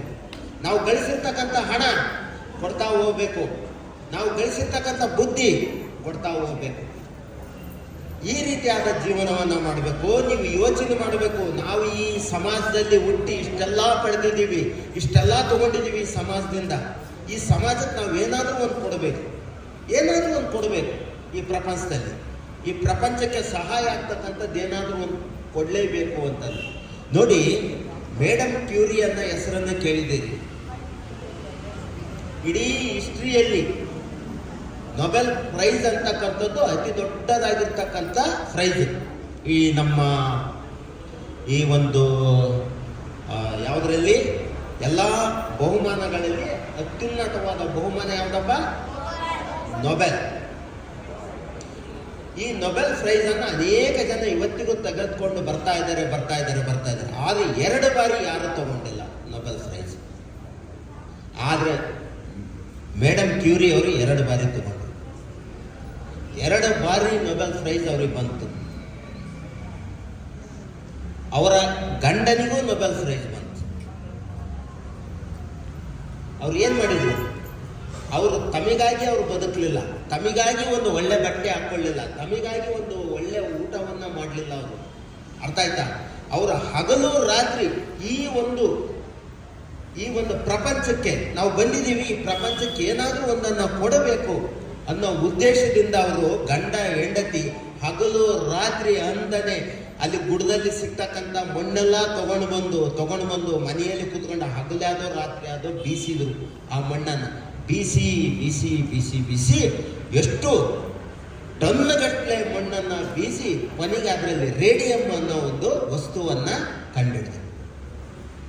ಇವತ್ತಿನ ದಿನ ಆ ರೇಡಿಯಮ್ಮು ಈ ಪ್ರಪಂಚಕ್ಕೆ ಎಷ್ಟು ಒಂದು ಉಪಯುಕ್ತವಾಗಿದೆ ಅಂದರೆ ಅಷ್ಟು ಒಂದು ಉಪಯುಕ್ತವಾಗಿದೆ ಇವತ್ತಿನ ದಿನ. ವೈದ್ಯ ಲೋಕದಲ್ಲೂ ಆಮೇಲೆ ನಮ್ಮ ಈ ಒಂದು ಇದರಲ್ಲೂ ಈ ರೀತಿಯಾದ ಒಂದು ಸಹಾಯವನ್ನು ಆಗ್ತಕ್ಕಂಥ ಒಂದು ವಸ್ತುವನ್ನು ಅವ್ರು ಕಂಡುಹಿಡಿದ್ರು ಅಲ್ವಾ? ನಾವು ಏನಾದರೂ ಒಂದು ಕಂಡುಹಿಡಿಬೇಕಲ್ವ? ನೀವೆಲ್ಲ ಹೇಳ್ಬೋದು, ವಿದ್ಯೆ ಯಾಕಪ್ಪ, ನಾವೊಂದು ದೊಡ್ಡ ಆಫೀಸರ್ ಆಗಬೇಕು, ನಾನೊಂದು ದೊಡ್ಡ ಒಂದು ಇದಾಗಬೇಕು ಅನ್ನೋ ಒಂದು ದುಡ್ಡು ಸಂಪಾದನೆ ಮಾಡಬೇಕು. ಅಲ್ಲ, ವಿದ್ಯೆ ಶಾಲೆಯಲ್ಲಿ ವಿದ್ಯೆ ಯಾಕೆ ಕಲಿಬೇಕಪ್ಪ ಅಂದರೆ ಮನಸ್ಸು ವಿಕಸನಗೊಳ್ಳೋದಕ್ಕೆ, ಹಣ ಗಳಿಸೋದಿಕ್ಕಲ್ಲ. ವಿದ್ಯೆಯನ್ನು ತಗೊಳ್ಕೊಳ್ತಕ್ಕಂಥದ್ದು ನೀವು ಕೇವಲ ಹಣ ಗಳಿಸೋಕ್ಕೋಸ್ಕರ ವಿದ್ಯೆಯನ್ನು ನಾವು ಪಡಿತೀವಿ, ಅದು ತಪ್ಪದು ಎಂದು ಅದನ್ನು ಆ ಮನಸ್ಸಿನಲ್ಲಿ ಇಟ್ಕೊಳ್ಳೋಕೆ ಹೋಗಬೇಡಿ. ಈ ವಿದ್ಯೆ ಅನ್ನೋದು ಏನಪ್ಪ ಅಂದರೆ ನಾವು ಮುಂದಿನ ಒಂದು ಭವಿಷ್ಯ, ನಮ್ಮ ಭವಿಷ್ಯ ಚೆನ್ನಾಗಿರ್ಬೇಕಪ್ಪ ಅನ್ನೋದಕ್ಕೋಸ್ಕರ ಈ ವಿದ್ಯೆಯನ್ನು ನಾವು ಕಲಿಬೇಕಾಗಿರುತ್ತೆ. ಅರ್ಥ ಆಯ್ತಾ? ಈ ಒಂದು ಪ್ರಪಂಚದಲ್ಲಿ ಯಾವ ಮಗುನೂ ದಡ್ರಲ್ಲ, ಇದನ್ನು ತಿಳ್ಕೊಡ್ರಿ. ಯಾರೂ ದಡ್ರಲ್ಲ. ನಿಮಗೆ ಗಣಿತ ಬರದೇ ಇರ್ಬೋದು, ಇಂಗ್ಲೀಷ್ ಬರದೇ ಇರ್ಬೋದು, ಸಮಾಜ ಬರದೇ ಇರ್ಬೋದು, ಕನ್ನಡ ಓದೋಕ್ಕೆ ಬರದೇ ಇರ್ಬೋದು, ಆದರೆ ನೀವು ದಡ್ರಲ್ಲ. ನೀವು ಬೇರೆ ಒಂದು ವಿಚಾರದಲ್ಲಿ ತುಂಬ ಜಾಣರಿರ್ತೀರಿ, ಬೇರೆ ವಿಚಾರದಲ್ಲಿ. ಅದಕ್ಕೋಸ್ಕರ ನೀವು ಯಾರೂ ದಡ್ರಲ್ಲ. ಇದನ್ನು ಫಸ್ಟ್ ನಿಮ್ಮ ತಲೆಯಲ್ಲಿ ಇಟ್ಕೊಡ್ರಿ. ಒಬ್ಬರು ಹೂ ಕಟ್ಟೋದ್ರಲ್ಲಿ ತುಂಬ ಫಾಸ್ಟ್ ಇರ್ತೀರ, ಒಬ್ಬರು ಟೈಲರಿಂಗಲ್ಲಿ ತುಂಬ ಫಾಸ್ಟ್ ಇರ್ತೀರ, ಒಬ್ಬರು ರಂಗೋಲಿ ಹಾಕೋದ್ರಲ್ಲಿ. ಯಾರು ಇವತ್ತು ರಂಗೋಲಿ ಹಾಕಿರೋದು? ಹಾಂ ನೋಡಿ ಆಂಟಿ ಎಷ್ಟು ಚೆನ್ನಾಗಿ ರಂಗೋಲಿ ಹಾಕಿದ್ದಾರೆ ಅಲ್ವಾ? ರಂಗೋಲಿಯಲ್ಲಿ ಹಾಕೋದ್ರಲ್ಲಿ ಈಗ ನಾನೊಬ್ಬ ಈ ಶಾಲೆಯ ಮುಖ್ಯೋಪಾಧ್ಯಾಯ, ನನಗೆ ಈ ರಂಗೋಲಿ ಹಾಕಕ್ಕೆ ಬರಲ್ಲ ಅಂದಮೇಲೆ ನಾನು ದಡ್ಡನ? ನಾನು ದಡ್ಡ ಅಲ್ಲ, ನಾನು ಬೇರೆ ವಿಚಾರದಲ್ಲಿ ನಾನು ಜಾಣ ಇದ್ದೀನಿ. ಹಾಗೆ ಯಾರೊಬ್ಬರೂ ದಡ್ಡರಲ್ಲ. ಇದನ್ನು ಪ್ರತಿಯೊಬ್ಬ ಶಿಕ್ಷಕರು ಮಕ್ಕಳಿಗೆ ಇದನ್ನು ಮನವರಿಕೆ ಮಾಡಿಕೊಡ್ಬೇಕು. ಅವಾಗ ಆ ಮಗುವಿನಲ್ಲಿ ಆತ್ಮವಿಶ್ವಾಸ ಅನ್ನೋದು ಬೆಳೆಯುತ್ತೆ. ಅದೇನೋ ಒಂದು ಓದಕ್ಕೆ ಬರೋದಿಲ್ಲ, ಓದಕ್ಕೆ ಬರಲಿಲ್ಲ ಅನ್ನೋದನ್ನ ತಡ, ಹೇ ನೀನು ಕನ್ನಡನ ಓದಕ್ಕೆ ಬರಲ್ಲ, ನೀನು ಶತದಡ್ಡನೀಯ, ನೀನು ಏನು ಬರೋದಿಲ್ಲ, ನೀನು ಜೀವನದಲ್ಲಿ ಉದ್ಧಾರನೇ ಆಗಲ್ಲ ಅನ್ನೋದೊಂದೇ ತಡ ಆ ಮಗುವಿನ ಮನಸ್ಸಿನಲ್ಲಿ ಏನಾಗುತ್ತೆ, ಓ ನನ್ನ ದಡ್ಡ. ಅವಾಗ ಏನಾಗುತ್ತೆ, ಆ ಮಗು ಓದೋದ್ರ ಕಡೆಗೆ ಹೋಗೇ ಬಿಡುತ್ತೆ. ನೋಡಿ, ಯಾವುದೇ ಒಂದು ವಿದ್ಯೆಯನ್ನು ಕಲಿಸುವಾಗ ಎಂದು ನಾವು ಅದು ಬಹಳ ಕಷ್ಟ ಅಂತಂದ್ಬಿಟ್ಟು ಎಂದು ಹೇಳಬಾರ್ದು. ಇದಕ್ಕೋಸ್ಕರನೇ ಮನೋವಿಜ್ಞಾನಿಗಳೆಲ್ಲ ಸೇರಿಬಿಟ್ಟು ಒಂದು ಪ್ರಯೋಗ ಮಾಡಿದರು. ಏನು ಪ್ರಯೋಗಪ್ಪ ಅಂದರೆ, ಒಂದು ಫ್ಯಾಕ್ಟ್ರಿಯಲ್ಲಿ ಎಲ್ಲ ವರ್ಕರ್ಸ್ನ ಕರೆದು ಬಿಟ್ಟು ನಿಮ್ಮನ್ನೆಲ್ಲ ಜರ್ಮನಿಗೆ ಕಳಿಸ್ತೀವಿ ನಾವು ಅಂತ ಹೇಳಿದ್ರು. ಜರ್ಮನಿಗೆ ಹೋಗ್ಬೇಕಪ್ಪ ಅಂದರೆ ಅಲ್ಲೊಂದು ರೂಲ್ಸ್ ಇದೆ, ಜರ್ಮನಿ ಭಾಷೆ ಕಲಿತ್ರೆ ಮಾತ್ರ ಅವ್ರ ದೇಶದೊಳಗಡೆ ಬಿಟ್ಕೊಂತಾರೆ, ಇಲ್ಲ ಅಂದರೆ ಇಲ್ಲ. ಅದಕ್ಕೋಸ್ಕರ ಅವರೆಲ್ಲ ಹೇಳಿದರು, ನೋಡ್ರಪ್ಪ ನಿಮಗೆಲ್ಲ ನಾವು ಜರ್ಮನಿ ಭಾಷೆಯನ್ನು ಕಲಿಸ್ತೀವಿ, ಅದಕ್ಕೋಸ್ಕರ ಇಬ್ಬರು ನಿವೃತ್ತ ಜರ್ಮನ್ ಶಿಕ್ಷಕರನ್ನು ಕರೆಸಿದ್ದೀವಿ, ನೀವು ಕಲೀರಿ. ಸರಿ ಸರ್, ನಾವೆಲ್ಲ ಕಲಿತೀವಿ. ಈ ಒಂದು ಒಬ್ಬ ಶಿಕ್ಷಕರಿಗೆ 50 ಜನ ಕೊಟ್ಟರು, ಇನ್ನೊಬ್ಬ ಶಿಕ್ಷಕರಿಗೆ 50 ಜನವನ್ನು ಕೊಟ್ಟರು. ಬೇಗ ಕಲೀರಿ, 3 ತಿಂಗಳೊಳಗಾಗಿದೆ ಜರ್ಮನ್ ಭಾಷೆಯನ್ನು ಕಲೀರಿ. ಇವರು ಕಲಿಸ್ತಾರೆ. ಸರಿ, ಇವರು ಶಿಕ್ಷಕರು 50 ಜನರು ಕರ್ಕೊಂಡು ಕಲ್ಸೋಕ್ಕೆ ಶುರು ಮಾಡಿದರು. ಇವರು 50 ಜನರನ್ನ ಸೇರಿಸಿ ಕಲಿಸೋದಕ್ಕೆ ಶುರು ಮಾಡಿದರು. ಅವಾಗ 3 ತಿಂಗಳಾಯಿತು. 3 ತಿಂಗಳಾದಮೇಲೆ ಮತ್ತೆ ಎಲ್ಲ ಅಸೆಂಬಲ್ ಆದಾಗ ಒಬ್ಬ ಶಿಕ್ಷಕರು ಏನು ಜರ್ಮನ್ ಭಾಷೆಯನ್ನು ಕಲಿಸಿದ್ರು 50 ಜನರಿಗೆ, ಅವರು ನಿರರ್ಗಳವಾಗಿ ಮಾತಾಡೋದು, ಬರೆಯೋದು ಎಲ್ಲ ಮಾಡ್ತಾ ಇದ್ರು 3 ತಿಂಗಳಲ್ಲಿ. ಇಲ್ಲಿರ್ತಕ್ಕಂಥ 50 ಜನರಲ್ಲಿ ಯಾರಿಗೊಂದು ಅಕ್ಷರನೇ ಇಲ್ಲ. ಯಾಕೆ, ಏನಾಯಿತು ಅಂದಾಗ ಅಲ್ಲಿ ಈ ಒಂದು ಎಲ್ಲ ಕಲ್ತಿದ್ರಲ್ಲ ಆ ಶಿಕ್ಷಕರು ಅಂದರೆ ಮಕ್ಕಳಲ್ಲ ಅವರು ವರ್ಕರ್, ಅವರಿಗೆ ಸ್ಟಾರ್ಟಿಂಗ್ ಏನು ಹೇಳಿದ್ರು ಗೊತ್ತಾ? ಅವರು ಒಂದು ಮಾತು ಎಲ್ಲರನ್ನು ಕೂರಿಸಿಬಿಟ್ಟು, ನೋಡಪ್ಪ, ಈ ಜರ್ಮನ್ ಭಾಷೆ ಅನ್ನೋದು ಏನಿದೆಯಲ್ಲ, ಇಡೀ ಪ್ರಪಂಚದಲ್ಲಿ ಅತ್ಯಂತ ಸುಲಭವಾದ ಭಾಷೆ ಇದು, ಆದರೆ ಅದು ತುಂಬ ಕಷ್ಟನೇ. ಆದರೆ ಅವ್ರು ಹೇಳಿದ್ದೇನು ಗೊತ್ತಾ? ತುಂಬ ಈಸಿ ಲ್ಯಾಂಗ್ವೇಜ್ ಅಂದರೆ ಜರ್ಮನಿ ಭಾಷೆ. 3 ತಿಂಗಳು ಬೇಕಾಗೇ ಇಲ್ಲ ಇದನ್ನು ಕಲಿಯೋದಕ್ಕೆ. ಇದು ಕಲಿಯೋದಕ್ಕೆ ಬರೀ 1 ತಿಂಗಳು ಸಾಕು. ಇವರಿಗೆ ಬುದ್ಧಿ ಸರಿ ಇಲ್ಲ, 3 ತಿಂಗಳು ಕೊಟ್ಟಾರೆ ಅಷ್ಟೇ. ಅದು ಇದನ್ನು ಕಲಿಯೋದಕ್ಕೆ ಯಾರಿಗೂ ತೊಂದರೆ ಅಲ್ಲ, ಈಸಿಯಾಗಿ ಕಲಿಬೋದು ನೀವು ಅನ್ನೋದನ್ನು ಮೊದಲು ಬಿತ್ತಿದ್ರು. ಅವಾಗ ಅವ್ರ ಮನಸ್ಸಲ್ಲಿ ಏನು ಬಂತು? ಈಸಿ ಅಂತೆ, ಆರಾಮ್ಸೆ ಕಲಿಬೋದು. ಅದನ್ನು ಇದು ಮಾಡ್ಕೊಂಬಿಟ್ರು. ಈ ಪಕ್ಕದಲ್ಲಿ ಇನ್ನೊಬ್ರು ಇದ್ರಲ್ಲ, 50 ಜನರನ್ನು ಕರ್ಕೊಂಡೋಗಿದ್ರಲ್ಲ, ಅವ್ರು ಏನು ಹೇಳಿದ್ರು ಗೊತ್ತಾ? ಸ್ಟಾರ್ಟಿಂಗು, ಅಬ್ಬಬ್ಬಬ್ಬಬ್ಬ, ಈ ಜರ್ಮನ್ ಭಾಷೆ ಇಡೀ ಪ್ರಪಂಚದಲ್ಲಿ ಅತ್ಯಂತ ಕಷ್ಟಕರವಾದ ಭಾಷೆ. ಇದನ್ನು ಕಲಿಯಕ್ಕೆ 3 ತಿಂಗಳಲ್ಲ, 3 ವರ್ಷ ಆದರೂ ನಿಮಗೆ ಒಂದು ಅಕ್ಷರನೂ ಇದರಲ್ಲಿ ಬರೋದಿಲ್ಲ. ಏನು ನಿಮಗೆ ಕಲಿಸೋದು ಏನು? ನೀವು ನೋಡಿದರೆ ಕನ್ನಡ ಒಂದು ಬಿಟ್ಟೆ ಅಂದರೆ ಇನ್ನೊಂದು ಭಾಷೆ ಬರೋದಿಲ್ಲ. ನಿಮಗೆ ಹೆಂಗೆ ಕಲಿಸ್ಬೇಕು? ಆ ಭಗವಂತ ಬಂದ್ರೂ ನಿಮಗೆ ಕಲಿಸೋದಕ್ಕೆ ಸಾಧ್ಯನೇ ಇಲ್ಲ ಅಂದುಬಿಟ್ರು. ಅನ್ನೋದೊಂದೇ ತಡ ಅವ್ರ ಮನಸ್ಸಿನಲ್ಲಿ ಏನು ಕೂರ್ತು? ಓ, ಜರ್ಮನ್ ಭಾಷೆ ತೆಗೆದೊಂದೇ ತಡ, ಓ ಕಷ್ಟಕರವಾದದ್ದು, ಅಬ್ಬಾ ಇದನ್ನು ಕಲಿಯೋದಕ್ಕೆ ಆಗೋದೇ ಇಲ್ಲ ಅನ್ನೋದು ತಲೆಯಲ್ಲಿ ಬಂದ್ಬಿಡ್ತು. ಅವ್ರ ಮನಸ್ಸಿನಲ್ಲಿ ಬಂದು ಕೂತ್ಕೊಂಡ್ಬಿಡ್ತು. ಏನು ಹೇಳ್ಕೊಟ್ರು ಅವ್ರ ತಲೆಗೇನಿತ್ತು? ಅಬ್ಬಾ ಜರ್ಮನ್ ಭಾಷೆ ಕಷ್ಟಪ್ಪ, ಕಲಿಯಕ್ಕಾಗ ಇದೇ ಮನಸ್ಸಿನಲ್ಲಿ ಬಂದ್ಬಿಡ್ತು. ಹಾಗಾಗಿ ಅವ್ರು ಏನು ಮಾಡಿದ್ರು? ಕಲೀಲೆ. ಇಲ್ಲಿ ಇವ್ರೇನು ಹೇಳಿದ್ರು ಟೀಚರು? ತುಂಬ ಈಸಿ ಅಂದ್ಬಿಟ್ರು, ಕಲ್ತು. ನೋಡ್ರಿ, ಈ ರೀತಿಯಾಗಿ ಮಕ್ಕಳಲ್ಲಿ ನಾವು ಯಾವುದೇ ಒಂದು ಕಲಿಸುವಾಗ ತುಂಬ ಈಸಿ ಇದೆ. ನೋಡ್ರಿ, ಯಾವುದೇ ಒಂದು ಕಂಬ ಹತ್ತು, ನಮ್ಮ ಮಕ್ಕಳು ನಾವೇ ತಂದೆ ತಾಯಿಗಳೇ, ಮಗು ಹತ್ತುತ್ತಾ ಇರುತ್ತೆ. ಏನು ಮಾಡ್ತೀವಿ ನಾವು? ಹತ್ತು ಬೇಡ, ಬಿದ್ದುಬಿಡ್ತೀವಿ, ಹತ್ತು ಬೇಡ, ನಿನ್ನ ಕೈಯಿಂದ ಆಗೋದಿಲ್ಲ 50 ಸಾರಿ ಅದು ಅದಾಗಲ್ಲ 50 ಸಾರಿ ತಿಳಿದಿರ್ತೈತಿ ನಾವು ಇಲ್ದಾಗ 50 ಸಾರಿ ಹತ್ತೆ ತಿಳಿದಿರ್ತೈತಿ. ನಾವು ನೋಡಿದಾಗ ಆಗೋದೆಲ್ಲ ನಿನ್ನ ಕೈಯಿಂದ ಅಂತ ಹೇಳ್ತೀವಿ. ಅವಾಗ ಏನಾಗುತ್ತೆ? ಆಗೋದಿಲ್ಲ. ನೋಡ್ರಿ, ಯಾವ ರೀತಿಯಾಗಿ ನಾವು ಮಕ್ಕಳಿಗೆ ಪ್ರೋತ್ಸಾಹ ನೀಡಬೇಕು. ತಂದೆ ತಾಯಿಗಳು ಆದರೂ ಸಹ ನಿನ್ನ ಕೈಯಿಂದ ಆಗುತ್ತೆ, ಮಾಡು ಸೋತ್ರಿಸುವಲ್ಲಿ ಒಂದು ಅನುಭವ ಅನ್ನೋದು ಬರುತ್ತೆ. ಒಂದು ಕಪ್ಪೆ ಹತ್ತುತ್ತಾ ಇತ್ತಂತೆ, ಮರ ಹತ್ತುತ್ತಾ ಇತ್ತಂತೆ. ಕೆಳಗಿದ್ದವಲ್ಲ ಬೇಡ ಹತ್ತು ಬೇಡ ಅಂತ ಕೂಗ್ತಿದ್ವಂತೆ. ಅದು ಕೆಳಗೆ ನೋಡ್ತಂತೆ, ಅಯ್ಯೋ ನೋಡ್ತಂತೆ, ಮತ್ತೆ ಹತ್ತುತ್ತಂತೆ, ಹತ್ತುತ್ತಂತೆ. ಎಲ್ಲವೂ ಬಿದ್ದೋಗ್ತೀವಿ, ಬೇಡ ಆದ್ರೂ ಅದೇ ಹತ್ತೆ ಬಿಡ್ತಂತೆ, ಹತ್ತಿ ಕೆಳಗೆ ಇಳಿತಂತೆ. ಎಲ್ಲವೂ ಅಯ್ಯೋ ಹತ್ತೆ ಬಿಟ್ಟೆ ಅಲ್ಲೇನು ಅಂತ ಅದಕ್ಕೆ ಹೇಳ್ತಂತೆ, ನೀವೆಲ್ಲ ನನಗೆ ಚಪ್ಪಾಳೆ ಹೊಡೆದು ಇದು ಉರಿದಿಸಿದಕ್ಕೆ ನಾನು ಹತ್ತಿದ್ದು ಅಂತ. ಅವಾಗ ಅವರೆಲ್ಲ ಹೇಳಿದ್ರಂತೆ, ಅಯ್ಯೋ ದಡ್ಡ, ನಿನಗೆ ಗೊತ್ತಾಗಲ್ಲ, ಇಳಿಯೋದಕ್ಕೆ ನಾವು ಅಂತ.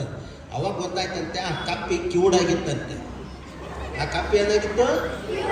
ಕಿವುಡಾಗಿತ್ತು. ಅದು ಕಿವುರೆಲ್ಲ ಹಿಂಗೆ ಅನ್ನ ನೋಡಿಬಿಟ್ಟು ಹತ್ತು ಅಂತದ ಅಂದ್ಬಿಟ್ಟು ಆಗ್ಲೂ ಸಹ ಹತ್ತಿ ಬಿಡ್ತದ. ಅದು ಕಿವಿ ಕೇಳಿಲ್ಲದಕ್ಕೆ, ಅಕಸ್ಮಾತ್ ಕಿವಿ ಕೇಳಿದ್ರೆ ಅದು ಇಳಿದು ಬಿಡ್ತತ್ತು. ಅದಕ್ಕೋಸ್ಕರನೇ ಯಾವತ್ತಿಗೂ ನಾವು ಪ್ರೋತ್ಸಾಹವನ್ನು ನೀಡಬೇಕು, ಮನೆಯಲ್ಲಿ ಆಗಲಿ. ಆನಂತರ ಮಕ್ಕಳು ಏನೇ ಒಂದು, ಇವತ್ತು ನಾನು ನೋಡ್ತೀನಿ, ಪಾರ್ಕಲ್ಲಿ ನೋಡ್ತೀನಿ, ಇನ್ನೊಂದು ಮಾಡ್ತೀನಿ, ಆ ಮಗು ಕೆಳಗೆ ಬಿಡೋದೇ ಇಲ್ಲ ತಂದೆ ತಾಯಿ. ಹಾಗೆ ಒಂದಿಷ್ಟು ಅಯ್ಯೋ ಪುಟ್ಟ, ಅಯ್ಯೋ ಬೇಡ ಬಾ, ಈ ಕಡೆ ಬಾ, ಅದು ಕೆಳಗೆ ಅಲ್ಲರಿ ಅದು ಮಂಚ ಇರುತ್ತೆ, ಆ ಮಂಚ ಹತ್ತಕ್ಕೆ ಅಂತ ಹೋಗ್ತೈತಿ. ಅಯ್ಯೋ ಪುಟ್ಟ, ನಿನ್ನ ಕೈಯಿಂದ ಆಗಲ್ಲ ಅದು ಹತ್ತಕ್ಕೆ. ನೋಡ್ರಿ, ತಾಯಿ ಡಿಸೈಡ್ ಮಾಡಿ ಬಿಡ್ತಾಳೆ, ಮಗು ನಿನ್ನ ಕೈಯಿಂದ ಹತ್ತಕ್ಕೆ ಆಗೋದಿಲ್ಲ ಅಂದುಬಿಟ್ಟು ಆಕೆ ಬಂದ್ಬಿಟ್ಟು ಆ ಮಗುನ ಎತ್ತಿ ಆ ಮಂಚದ ಮೇಲೆ ಇಟ್ಟುಬಿಡ್ತಾಳೆ. ಆ ಮಗು ಕಲಿಯೋದೇ ಹಾಗೆ.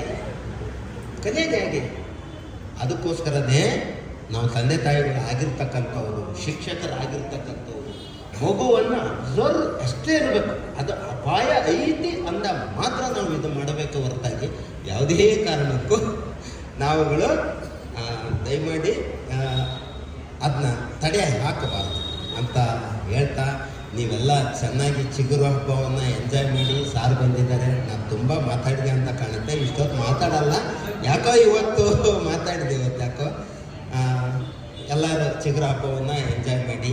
ಸಾರು ಅಲ್ಲಿಂದ ಬಂದಿದ್ದಾರೆ, ನಿಜವಾಗ್ಲೂ ಅವ್ರ ಬಗ್ಗೆ 2 ಮಾತು ಹೇಳಕ್ಕೆ ಇಷ್ಟಪಡ್ತೀನಿ. ನಮ್ಮ ಶಾಲೆ ಬಗ್ಗೆ, ನಮ್ಮ ಮಕ್ಕಳ ಬಗ್ಗೆ ತುಂಬ ಪ್ರೀತಿ ಸಾರಿಗೆ. ಅಮೇರಿಕದಲ್ಲಿದ್ರೂ ಸಾರ್ ನಾವು ಹಿಂಗೆ ಟೂರ್ ಹೋಗ್ತಾ ಇದ್ದೀವಿ ಸಾರ್, ಮಕ್ಕಳಿಗೆ ಒಂದಿಷ್ಟು ಊಟದ್ದು ಇನ್ನೊಂದು ಮತ್ತೊಂದು ಒಳ್ಳೆ ಚೆನ್ನಾಗಿ ಊಟ ಮಾಡಿಸ್ಕೊಂಡು ಹೋಗ್ತೀವಿ ಸರ್. ಇಲ್ಲ ಇಷ್ಟು ಬಡ ಮಕ್ಕಳಿದ್ದಾರೆ ಸರ್ ಅಂದರೆ ಎಷ್ಟು ಬೇಕು? ನಮ್ಮ ಮೇಡಮ್ ಅವರಿಗೆ ಎಲ್ಲ ಹೇಳಿದಾಗ ಈಗ ಸುಮಾರು ಒಂದು 3-4 ವರ್ಷಗಳಿಂದ ಅವರು ನಮಗೆ ಮಕ್ಕಳಿಗೆ ಟೂರ್ ಹೋಗೋದಕ್ಕೆ ಧನ ಸಹಾಯವನ್ನು ಮಾಡ್ತಾ ಇದ್ದಾರೆ. ಏನಪ್ಪ, ಆನಂತರ ನಮ್ಮ ಶಾಲೆಗೆ ಒಂದು ಕೂತ್ಕೊಳ್ಳೋದಕ್ಕೆ ಚೇರ್ ಟೇಬಲ್ಗಳ ಒಂದು ಅವಶ್ಯಕತೆ ಇತ್ತು. ಅದನ್ನು ಕೇಳಿದಾಗ ಒಂದು 25,000 ರೂಪಾಯಿಯ ಒಂದು ಚೇರ್ ಟೇಬಲ್ಗಳನ್ನು ಮಾಡಿದರು. ಇನ್ನೂ ಕೇಳಿದ್ರು ಅವ್ರು ಮಾಡ್ತಾರೆ. ಆದರೆ ಕೊಡ್ತಾರೆ ಅಂದುಬಿಟ್ಟು ಹಾಲನ್ನು, ಹಸುವಿನಿಂದ ಹಾಲನ್ನು ಕರೆದುಕೊಳ್ಬೇಕೆ ಹೊರತಾಗಿ ಅದರ ಕೆಚ್ಚಲನ್ನು ಕೊಯ್ಯಬಾರ್ದು. ಹಾಗೇನೆ ಅವರು ಸಾಕು, ಇಷ್ಟು ನಮಗೆ ಹೆಲ್ಪ್ ಮಾಡ್ತಿದ್ದಾರೆ, ಇಷ್ಟು ಒಂದು ಪ್ರೀತಿ ಇಟ್ಕೊಂಡಿದ್ದಾರೆ. ಮಕ್ಕಳ ಬಗ್ಗೆ ಅವರು ನೆನೆಸ್ತಾರಲ್ಲ, ಅದೇ ಹಾರೈಕೆ. ಆ ಹಾರೈಕೆನೇ ನಮಗೆಲ್ಲರಿಗೂ ಶ್ರೇಯಸ್ಸು. ಇಂಥ ಒಂದು ದಂಪತಿಗಳು ಇವತ್ತು ನಮ್ಮ ಶಾಲೆಗೆ ಬಂದು ಇದು 1-1.5 ತಿಂಗಳಿಂದ ನಮ್ಮ ಶುಭ ಮೇಡಮ್ ಅವರು ನಿಮಗೆಲ್ಲ ಒಂದು ಡ್ಯಾನ್ಸ್ ಇದನ್ನೆಲ್ಲ ಕಲಿಸಿದ್ದಾರೆ. ಅವರಿಗೂ, ಆಮೇಲೆ ನಮ್ಮ ಸಾರ್ ಅವರಿಗೂ, ಇವತ್ತು ನಮ್ಮ ಇವರು ಒಬ್ಬ ದೊಡ್ಡ ಡಾಕ್ಟ್ರು ಏನಪ್ಪ ಅವರು ಬಂದಿದ್ದಾರೆ. ಇದೆಲ್ಲ ನಿಮ್ಮೆಲ್ಲರ ಒಂದು ಪುಣ್ಯ ಅಂತ ನಾನು ಹೇಳ್ತೀನಿ. ಹಾಗೆಯೇ ಇದು ನಮ್ಮ ಶುಭ ಮೇಡಮ್ ಅವರು, ನಮ್ಮ PD ಮೇಡಮ್ ಅವರು, ಪುಷ್ಪರಾಣಿ ಅವರು ಸಹ, ಆಮೇಲೆ ನಮ್ಮ ನಾಗರತ್ನಮ್ಮರು ಅವರು ಸಹ ಒಂದು ಡ್ಯಾನ್ಸು ಇದಕ್ಕೆಲ್ಲ ಒಂದು ಭಾಳ ಒಂದು ಏನು ಮಾಡಿದ್ದಾರೆ, ಸಹಕಾರ ತುಂಬ ಇದೆ. ಇವರಿಗೆಲ್ಲರಿಗೂ ನಮ್ಮ ಶಿಕ್ಷಕರು ಸಹ ಈ ಸಹಕಾರವನ್ನು ನೀಡಿದ್ದಾರೆ. ಅವರಿಗೆಲ್ಲರಿಗೂ ಧನ್ಯವಾದ ಹೇಳ್ತಾ ನಾನು ಮಾತುಗಳನ್ನು ಮುಗಿಸ್ತಾ ಮಾತಿಗೆ ಅಲ್ಪ ವಿರಾಮವನ್ನು ಹೇಳ್ತಾ ಇದ್ದೀನಿ. ಧನ್ಯವಾದಗಳು ಸರ್. ಈಗ ವೇದಿಕೆಯನ್ನು ಅಲಂಕರಿಸಿರುವ ಗಣ್ಯರಿಗೆ ಗೌರವಾರ್ಪಣೆ. ಶ್ರೀಮತಿ ಸಬಿತಾ ಹಾಗೂ ಶ್ರೀ ರಾಮಕೃಷ್ಣ ಅವರು ನಮ್ಮ ಮುಖ್ಯ ಅತಿಥಿಗಳಾದ ಡಾಕ್ಟರ್ ಸುಬ್ರಹ್ಮಣ್ಯ ಅವರಿಗೆ ನಮ್ಮ ಕಿರು ಕಾಣಿಕೆಯನ್ನು ನೀಡಿ ಗೌರವಿಸಬೇಕಾಗಿ ಕೇಳ್ಕೊಳ್ತಾ ಇದ್ದಾರೆ.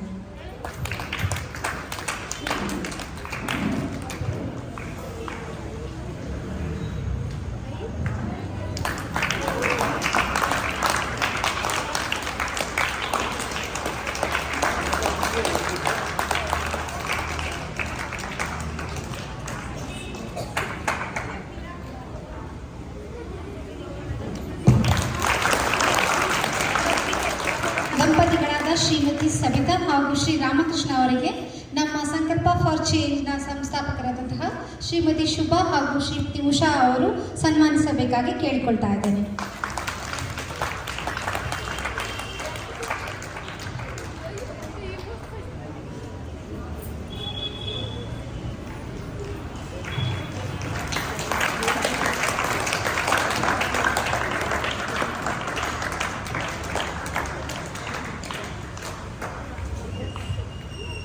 ನಮ್ಮ ಮುಖ್ಯೋಪಾಧ್ಯಾಯರಾದಂತಹ ಶ್ರೀ ಮಲ್ಲಿಕಾರ್ಜುನ ಗೌಡ ಅವರನ್ನು ಕೂಡ ಸನ್ಮಾನಿಸಬೇಕಾಗಿ ಕೇಳಿಕೊಳ್ತಾ ಇದ್ದೇನೆ.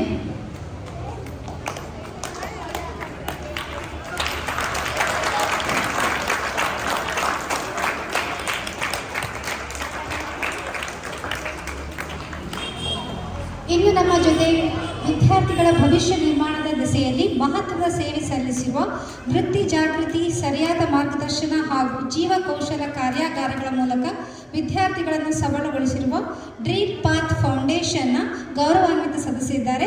ಅವರನ್ನು ಕೂಡ ವೇದಿಕೆಯ ಮೇಲೆ ಬರಬೇಕೆಂದು ಕೇಳಿಕೊಳ್ತಾ ಇದ್ದೇನೆ. ದಯಮಾಡಿ Krupa madam, Krupa, Lingaraj sir, madam Veena, please ಇವರನ್ನು ಜೋರಾದ ಚಪ್ಪಾಳೆಯ ಮೂಲಕ ಸ್ವಾಗತಿಸಬೇಕಾಗಿ ಕೇಳ್ಕೊಳ್ತಾ ಇದ್ದೇನೆ. ಇವರನ್ನು ಶ್ರೀಮತಿ ಸಬಿತಾ ಹಾಗೂ ಶ್ರೀ ರಾಮಕೃಷ್ಣ ಅವರು ಸನ್ಮಾನಿಸಬೇಕಾಗಿ ಕೇಳ್ಕೊಳ್ತಾ ಇದ್ದೇನೆ. ದಯಮಾಡಿ.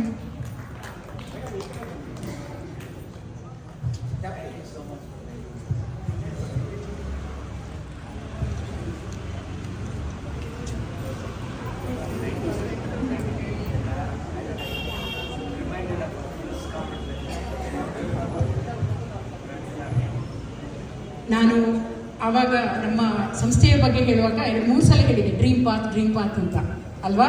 ಸೊ ಆವಾಗ ಅವರು ಬಂದಿಲ್ಲಾಯಿತು.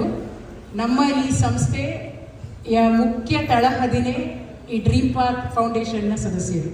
ಸೊ ಇವರಿಂದಾಗಿ ನಮ್ಮ ಈ ಸಂಕಲ್ಪ ಫಾರ್ ಚೇಂಜ್ ಅನ್ನುವಂತಹ ಸಂಸ್ಥೆ ನಿಂತಿದೆ. ಸೊ ನಮ್ಮ ಪಂಚಾಂಗವೇ ಡ್ರೀಮ್ ಪಾತ್ ಫೌಂಡೇಶನ್. ಬಹಳ ಖುಷಿಯಾಯಿತು. ಕೃಪಾ, ವೀಣಾ ಹಾಗೂ ಲಿಂಗರಾಜ್ ಸರ್ ಇವತ್ತು ನಮ್ಮ ಕರೆಗೆ ಒಗ್ಗಟ್ಟು ಬಂದಿದ್ದಾರೆ. ನಮ್ಮ ಈ ಕಿರು ಕಾಣಿಕೆಯನ್ನು ಸ್ವೀಕರಿಸಬೇಕು ಅಂತ ಅವರಲ್ಲಿ ಕೇಳ್ಕೊಳ್ತೀವಿ. Thank you sir. Thank you sir.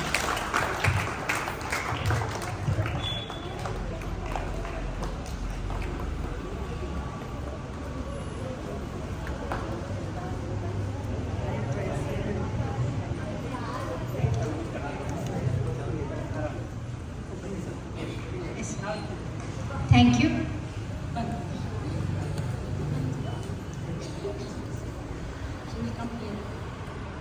Shrimati Padma ಅವರು ನಮ್ಮ ಮುಂದೆ 2 ಮಾತುಗಳನ್ನು ಹಂಚಿಕೊಳ್ಳಲಿಕ್ಕೆ ಇಷ್ಟಪಡ್ತಾ ಇದ್ದಾರೆ. ದಯಮಾಡಿ ಅವರನ್ನು ಜೋರಾದ ಚಪ್ಪಾಳೆಯ ಮೂಲಕ ಸ್ವಾಗತಿಸೋಣ.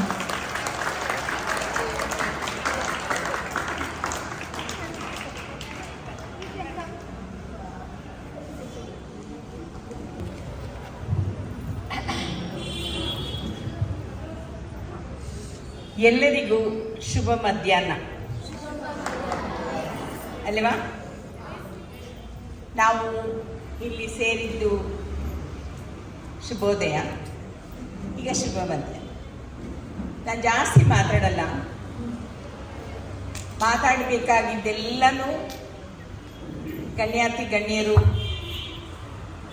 ಸಭೆಯಲ್ಲಿ ಮಾತಾಡಿದ್ದಾರೆ. ಇದು ನಾನು ಏನಕ್ಕೆ ಬಂದೆ, ನಾನೇ ವಾಲಂಟಿಯರ್ ಮಾಡಿ ಮಾತಾಡಬೇಕು ಅಂತ. ಈ ಮಕ್ಕಳು ನನಗೆ ರಾಮಣ್ಣ ವಿಶಾಲನೇ ಮಕ್ಕಳು.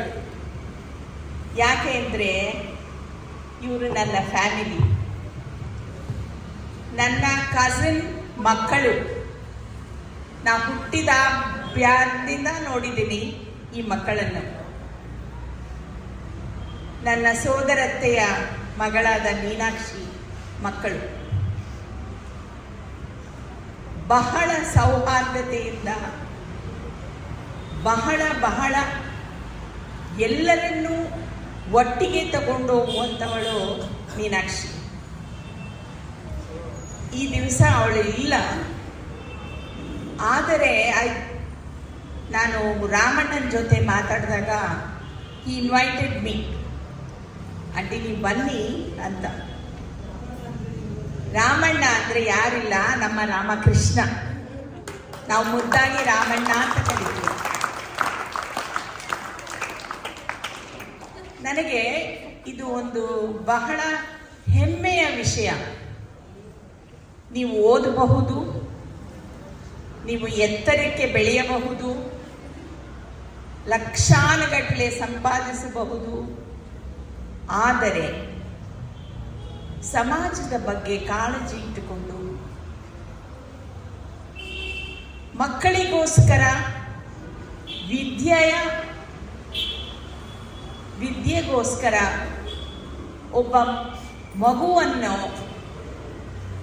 ದೇಶದ ಹೆಮ್ಮೆಯ ಪ್ರತಿನಿಧಿಯಾಗಿ ಮಾಡುವುದಕ್ಕೋಸ್ಕರ ಶ್ರಮಿಸುವುದನ್ನು ಬಹಳ ಬಹಳ ವಿರಳ. So I'm really proud of you, Ramakrishna and Sabita. Wherever there is sankalpa, siddhi follows. And this siddhi should be an ultimate goal. ನಿಮ್ಮ ಗುರಿ ಏನಿರಬೇಕು ಅಂದರೆ, ನಾವು ಏನೇ ಆಗಬೇಕು ಅಂತ ಇದ್ದರೂ ಕೂಡ ಅದರಲ್ಲಿ ನೀವು ಬಹಳ ಎತ್ತರಕ್ಕೆ ಬೆಳೆಯೋ ಸ್ಥಿತಿನಲ್ಲಿ ಹೋಗಬೇಕು. ಹೋಗ್ತೀರಾ? ರೈಟ್? ಕೈ ಎತ್ತಿಲ್ಲ ನೀವು ಯಾರು. So I am really proud. Up above, my cousin will be so happy today to see you attain these great heights, and I assure you, whenever you want me, see, ನಾನು ಒಂದು 40 ವರ್ಷ ಕೇಂದ್ರೀಯ ವಿದ್ಯಾಲಯದಲ್ಲಿ principal ಆಗಿ ಬಹಳ ಆಗಿ ಕೆಲಸ ಮಾಡಿದ್ದೀನಿ. ಈಗ NCERTನಲ್ಲಿ ಕೆಲಸ ಮಾಡ್ತಾ ಇದ್ದೀನಿ.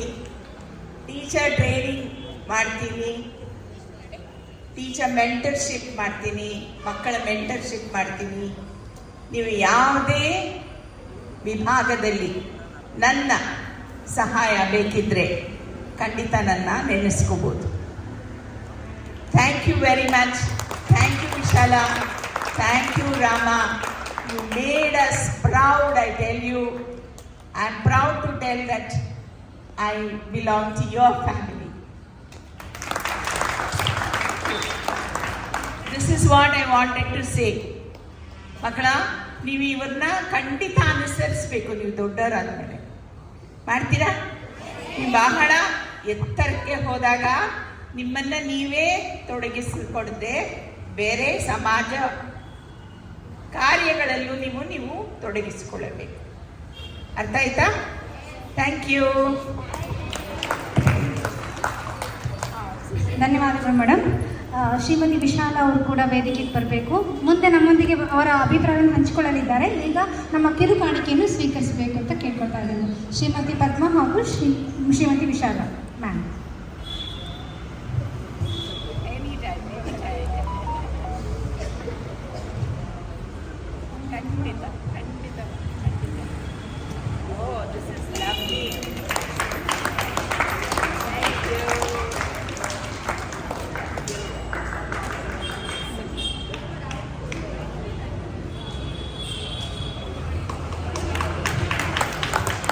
Thank you so much ma'am.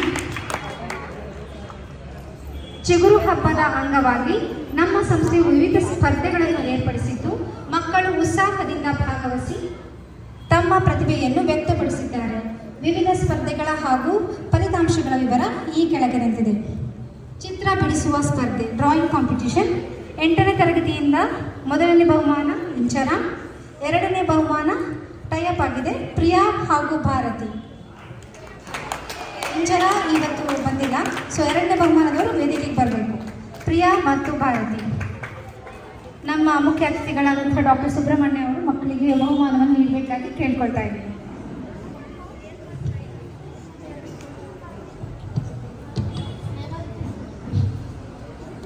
ಮೂರನೇ ಬಹುಮಾನ ಸುನೀತಾ.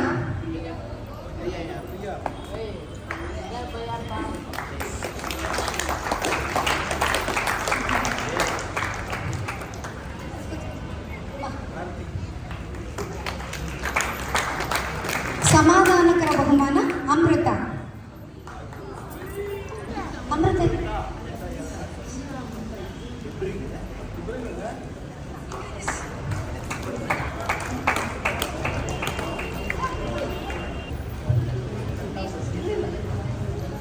9ನೇ ತರಗತಿ ಚಿತ್ರ ಬಿಡಿಸುವ ಸ್ಪರ್ಧೆ. ಮೊದಲನೇ ಬಹುಮಾನ ವಿಜಯ, ಎರಡನೆಯ ಬಹುಮಾನ ಪೂಜಾ, ಮೂರನೆಯ ಬಹುಮಾನ ಉದಯ್ ಮತ್ತು ನಾಗರತ್ನ. ವಿಜಯ ಪೂಜಾ, ಥರ್ಡ್ ಪ್ರೈಸ್ ಉದಯ್ ಮತ್ತು ನಾಗರತ್ನ.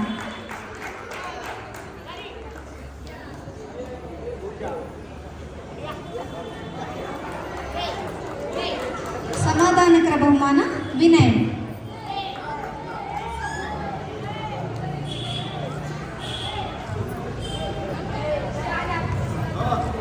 ವಿನಯ್ ಸಮಾಧಾನಕರ ಬಹುಮಾನ ವಿನಯ್.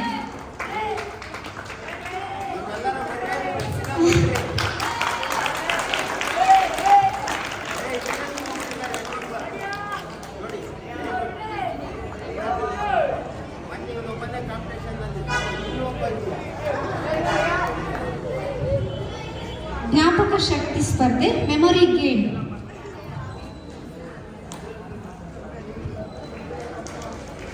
ಒಟ್ಟು 30 ವಸ್ತುಗಳನ್ನು 30 ಸೆಕೆಂಡ್ಗಳಲ್ಲಿ ನೋಡಿ ನೆನಪಿಟ್ಟುಕೊಳ್ಳುವ ಸ್ಪರ್ಧೆಯಾಗಿತ್ತು. ಇದರಲ್ಲಿ 8ನೇ ತರಗತಿಯ ಪ್ರಿಯಾ 13 ವಸ್ತುಗಳನ್ನು ನೆನಪಿಟ್ಟುಕೊಳ್ಳುವಲ್ಲಿ ಯಶಸ್ವಿಯಾಗಿದ್ದಾಳೆ. ಅವಳು ವೇದಿಕೆಗೆ ಬರಬೇಕು.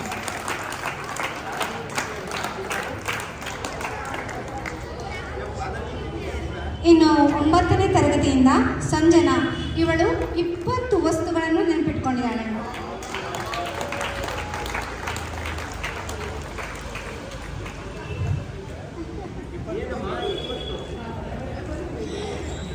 ಪ್ರಬಂಧ ಸ್ಪರ್ಧೆ. ಇದರಲ್ಲಿ ಅವಳಿ ಸಹೋದರಿಯರಾದಂತಹ ಜಯಶ್ರೀ ಮತ್ತು ಭಾಗ್ಯಶ್ರೀ ಅವರು ಉತ್ತಮ ಪ್ರದರ್ಶನ ನೀಡಿದ್ದಾರೆ. ಅವರನ್ನು ವೇದಿಕೆಯ ಮೇಲೆ ಬರಮಾಡಿಕೊಳ್ಳೋಣ.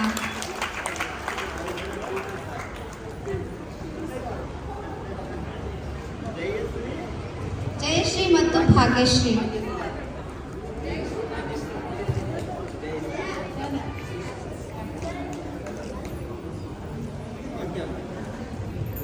ಧನ್ಯವಾದಗಳು ಸರ್.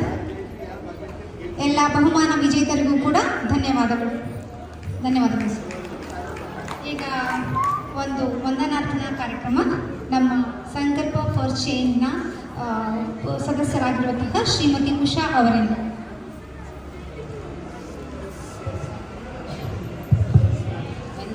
ವಂದನಾರ್ಪಣೆ ಸಲ್ಲಿಸುವ ಅವಕಾಶ ಇವತ್ತು ನನ್ನದಾಗಿದೆ. ಮೊದಲಿಗೆ ನಮ್ಮ ಮುಖ್ಯ ಅತಿಥಿ ಡಾಕ್ಟರ್ ಸುಬ್ರಹ್ಮಣ್ಯ ಅವರಿಗೆ ಧನ್ಯವಾದಗಳು.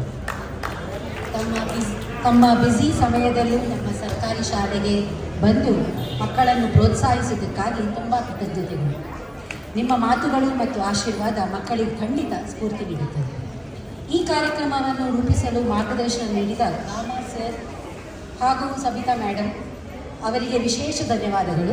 ನಿಮ್ಮ ಪ್ರೇರಣೆ ಇಲ್ಲದೆ ಇದು ಸಾಧ್ಯವಾಗುತ್ತಿರಲಿಲ್ಲ. ನಮ್ಮ ಡ್ರೀಮ್ ಪಾತ್ ಸಂಸ್ಥೆ ಅವರಿಗೂ ಧನ್ಯವಾದಗಳು. ನಮ್ಮ ಎಲ್ಲ ವಾಲಂಟಿಯರ್ಸ್ ರೂಪಾ, ವೀಣಾ, ಅಕ್ಷತಾ, ಸುಮಿತ್ರಾ, ಸಂಗೀತಾ, ರೇಷ್ಮಾ ಮತ್ತು ದಿವ್ಯಾ ಅವರಿಗೆ ಧನ್ಯವಾದಗಳು. ತಮ್ಮ ಕೆಲಸದ ನಡುವೆ ಸಮಯ ತೆಗೆದುಕೊಂಡು ಸಹನೆಯಿಂದ ಮಕ್ಕಳಿಗೆ ನೃತ್ಯ, ಸಂಗೀತ, ನಾಟಕ, ರೆಸಿಟೇಷನ್ ಇತ್ಯಾದಿಗಳನ್ನು ಕಲಿಸಿದ್ದೀರಿ. ನಮ್ಮ ಶಾಲೆಯ HM ಮಲ್ಲಿಕಾರ್ಜುನ್ ಸರ್ ಮತ್ತು ಎಲ್ಲ ಶಿಕ್ಷಕರಿಗೆ ವಂದನೆಗಳು. ಕೊನೆಯದಾಗಿ ನಮ್ಮ ಪ್ರೀತಿಯ ಮಕ್ಕಳಿಗೆ ತುಂಬ ಧನ್ಯವಾದಗಳು. ನೀವು ನಮ್ಮ ಮಕ್ಕಳು ಧನ್ಯವಾದಗಳು ರೂಪ. ಈಗ ನೀವೆಲ್ಲರೂ ಕಾತುರದಿಂದ ಕಾಯುತ್ತಿರುವಂತಹ ಘಟ್ಟ ತಲುಪಿದ್ದೀವಿ. ಮಕ್ಕಳಿಂದ ಸಾಂಸ್ಕೃತಿಕ ಕಾರ್ಯಕ್ರಮ. ಸೊ ಸ್ಟೇಜನ್ನು ಇವಾಗ ರೆಡಿ ಮಾಡ್ತೀವಿ. ಇನ್ನು ಕೆಲವೇ ಕ್ಷಣದಲ್ಲಿ ಮಕ್ಕಳಿಂದ ಸಾಂಸ್ಕೃತಿಕ ಕಾರ್ಯಕ್ರಮದ ಪ್ರದರ್ಶನ.